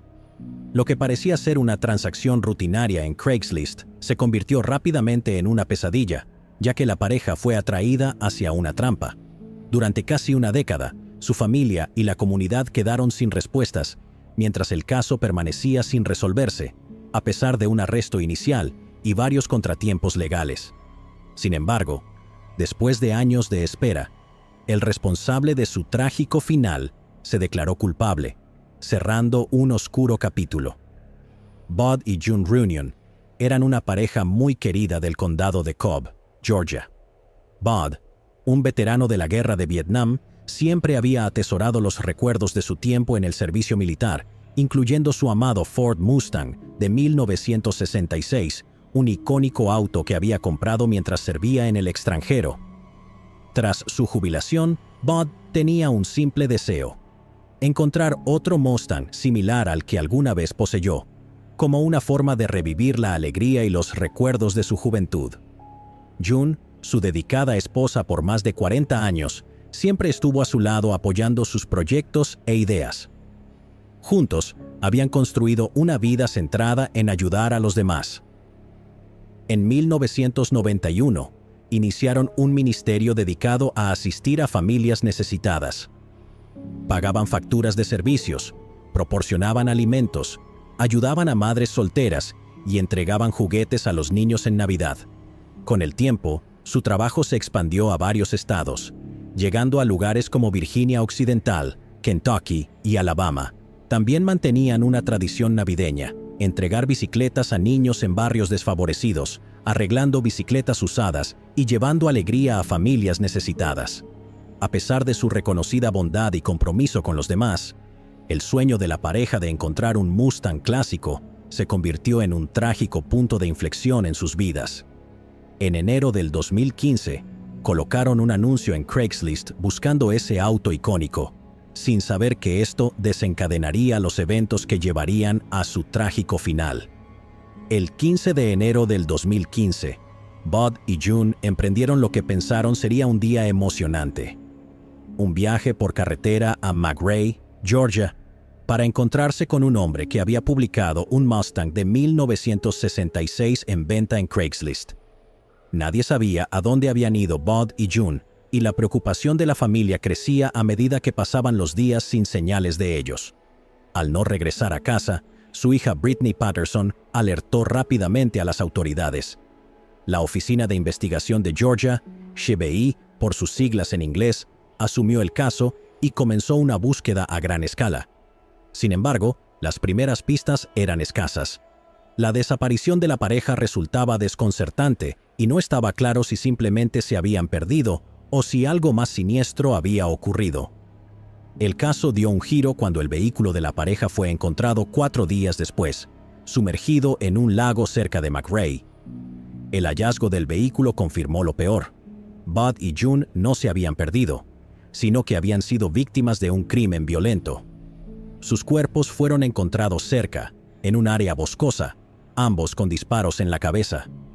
La naturaleza de sus muertes dejaba pocas dudas de que no se trataba de un accidente. Las autoridades rápidamente centraron su atención en sus últimas interacciones conocidas. Los Runyon habían estado en comunicación con un hombre llamado Ronnie J. Towns, quien había respondido al anuncio de Bud en Craigslist sobre el Mustang de 1966. Towns, quien afirmaba estar vendiendo el auto, se convirtió en el principal sospechoso.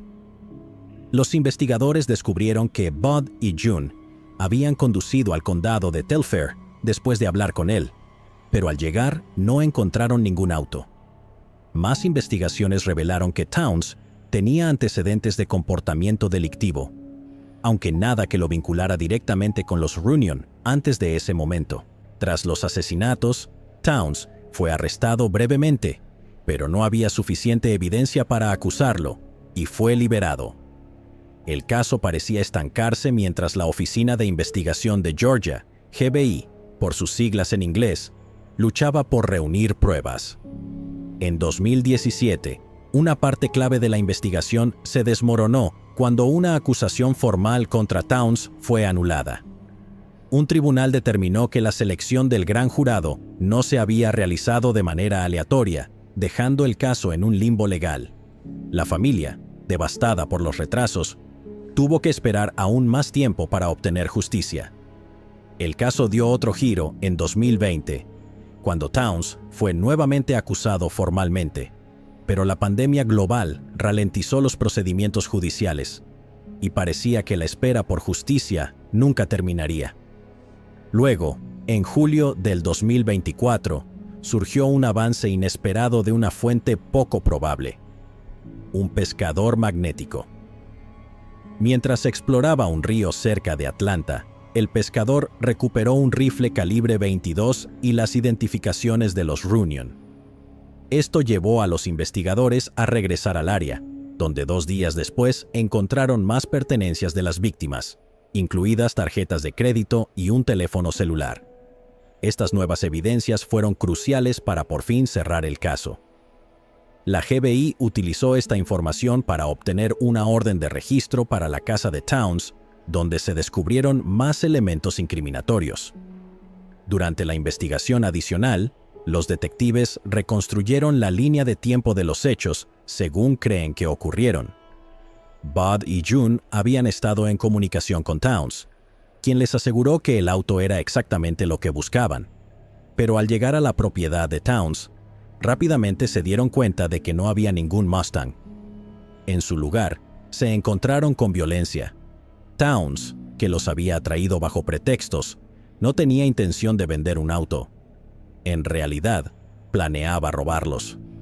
Tras un intercambio que probablemente escaló rápidamente, Towns les disparó a Bud y June a quemarropa.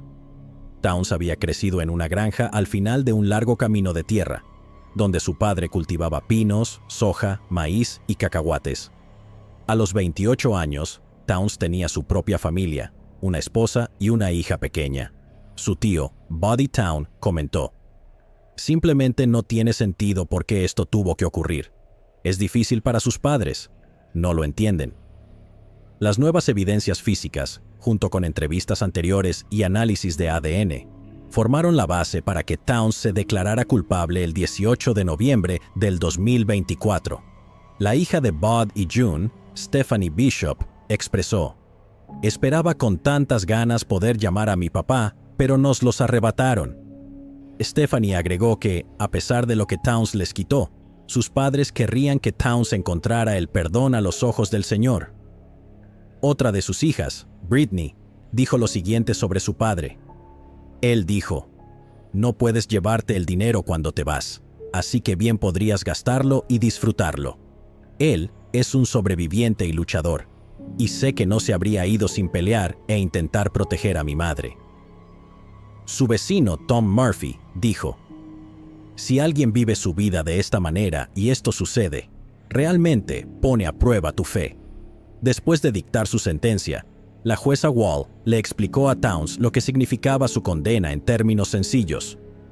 Pasaría el resto de su vida en el Departamento de Correcciones de Georgia.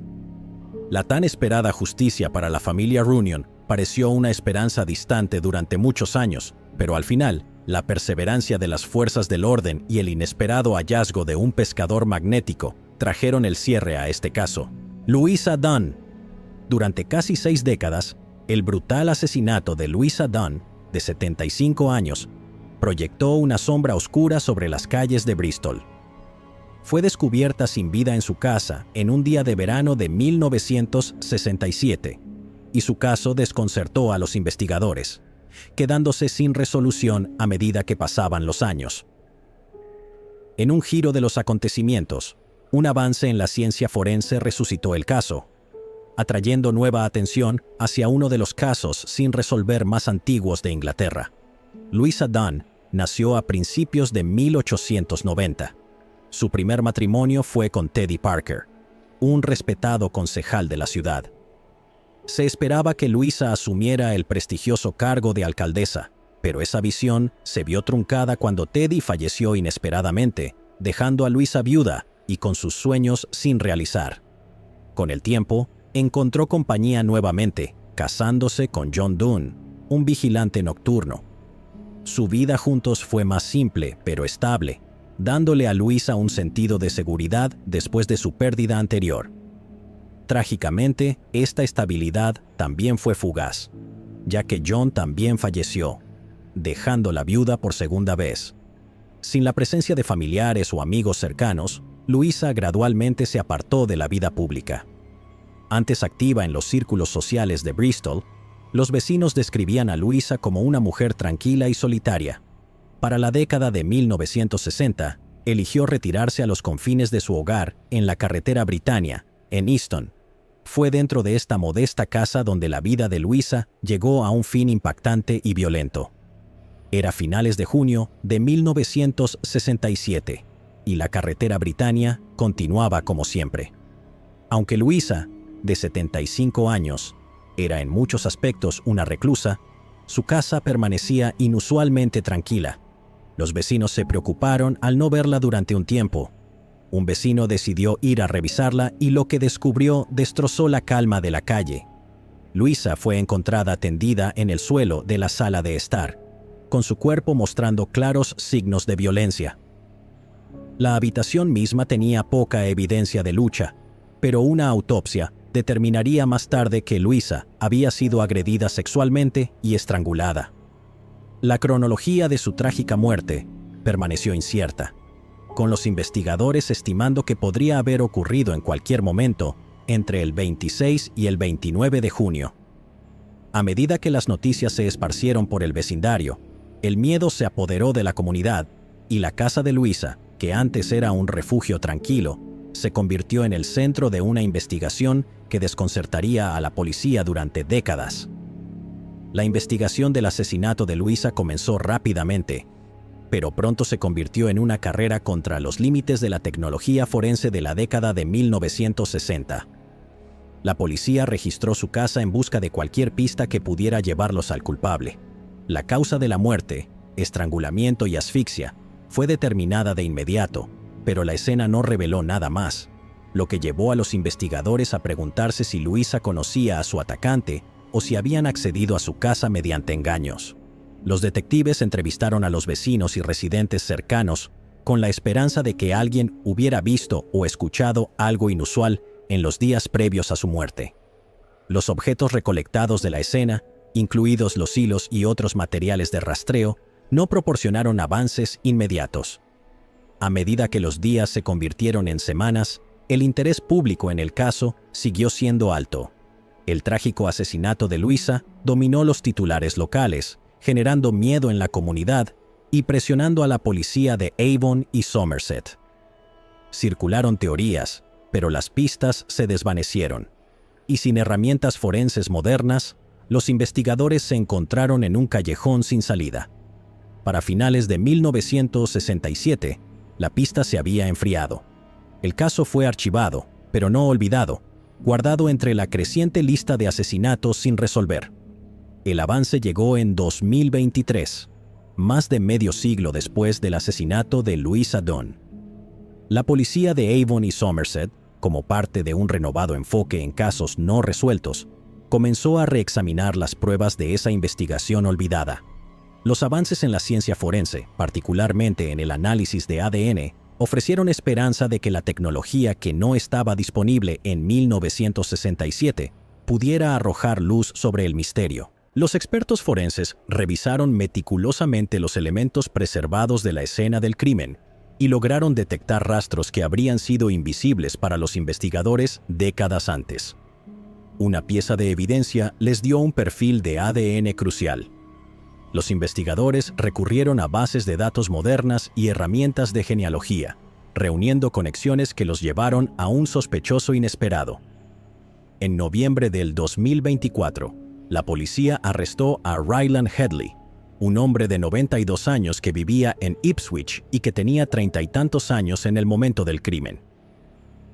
La evidencia de ADN lo vinculó directamente con la escena del crimen, y el caso, que había estado frío durante tanto tiempo, de repente volvió al centro de atención.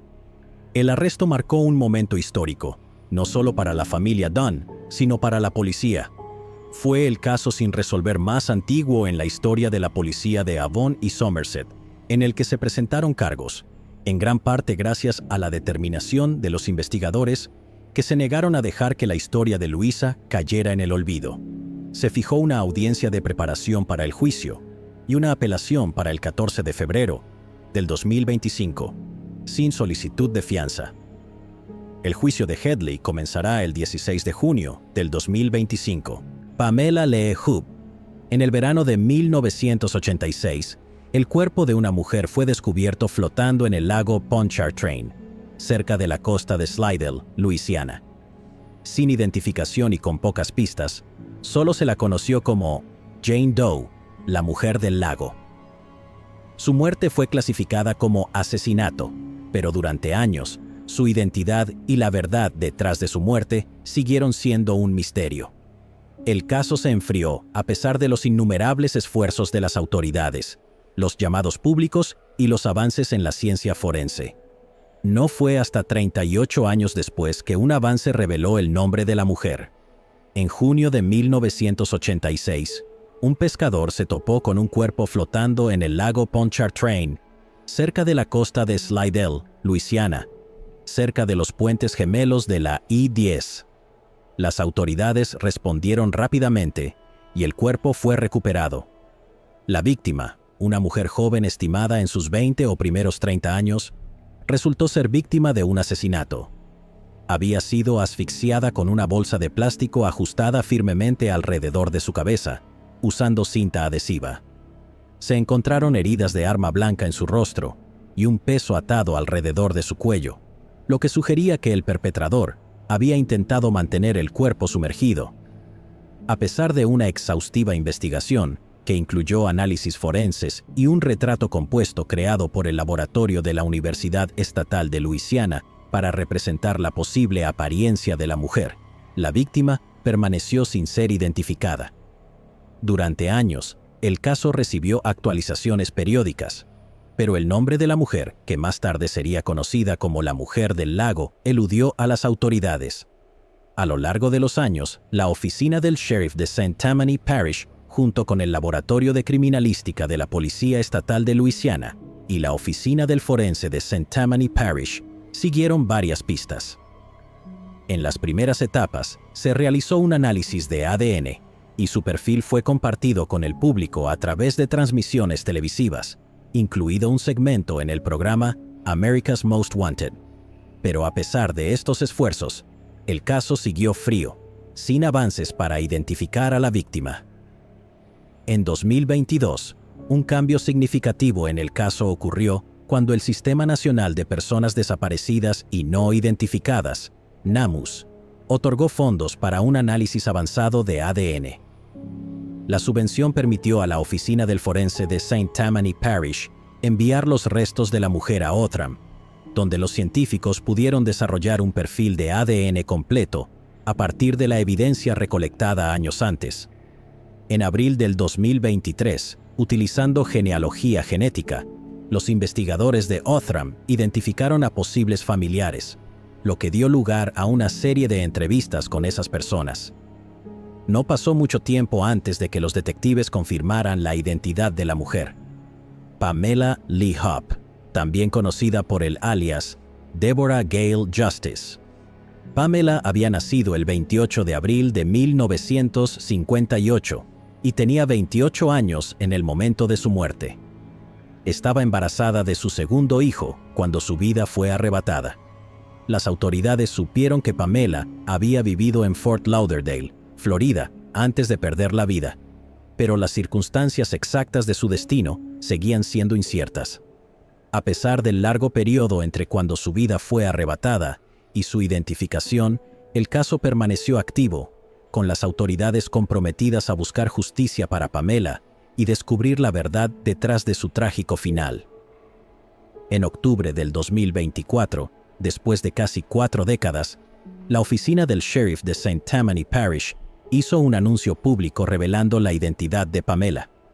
El sheriff Randy Smith elogió los incansables esfuerzos de los detectives, científicos forenses y genealogistas que trabajaron en el caso, asegurando que la historia de Pamela ya no seguiría siendo una tragedia sin nombre. El caso de la identificación de la Jane Doe, la mujer del lago, se resolvió. Llegados aquí, ¿acaso no has visto este otro crimen? Yo no me lo perdería,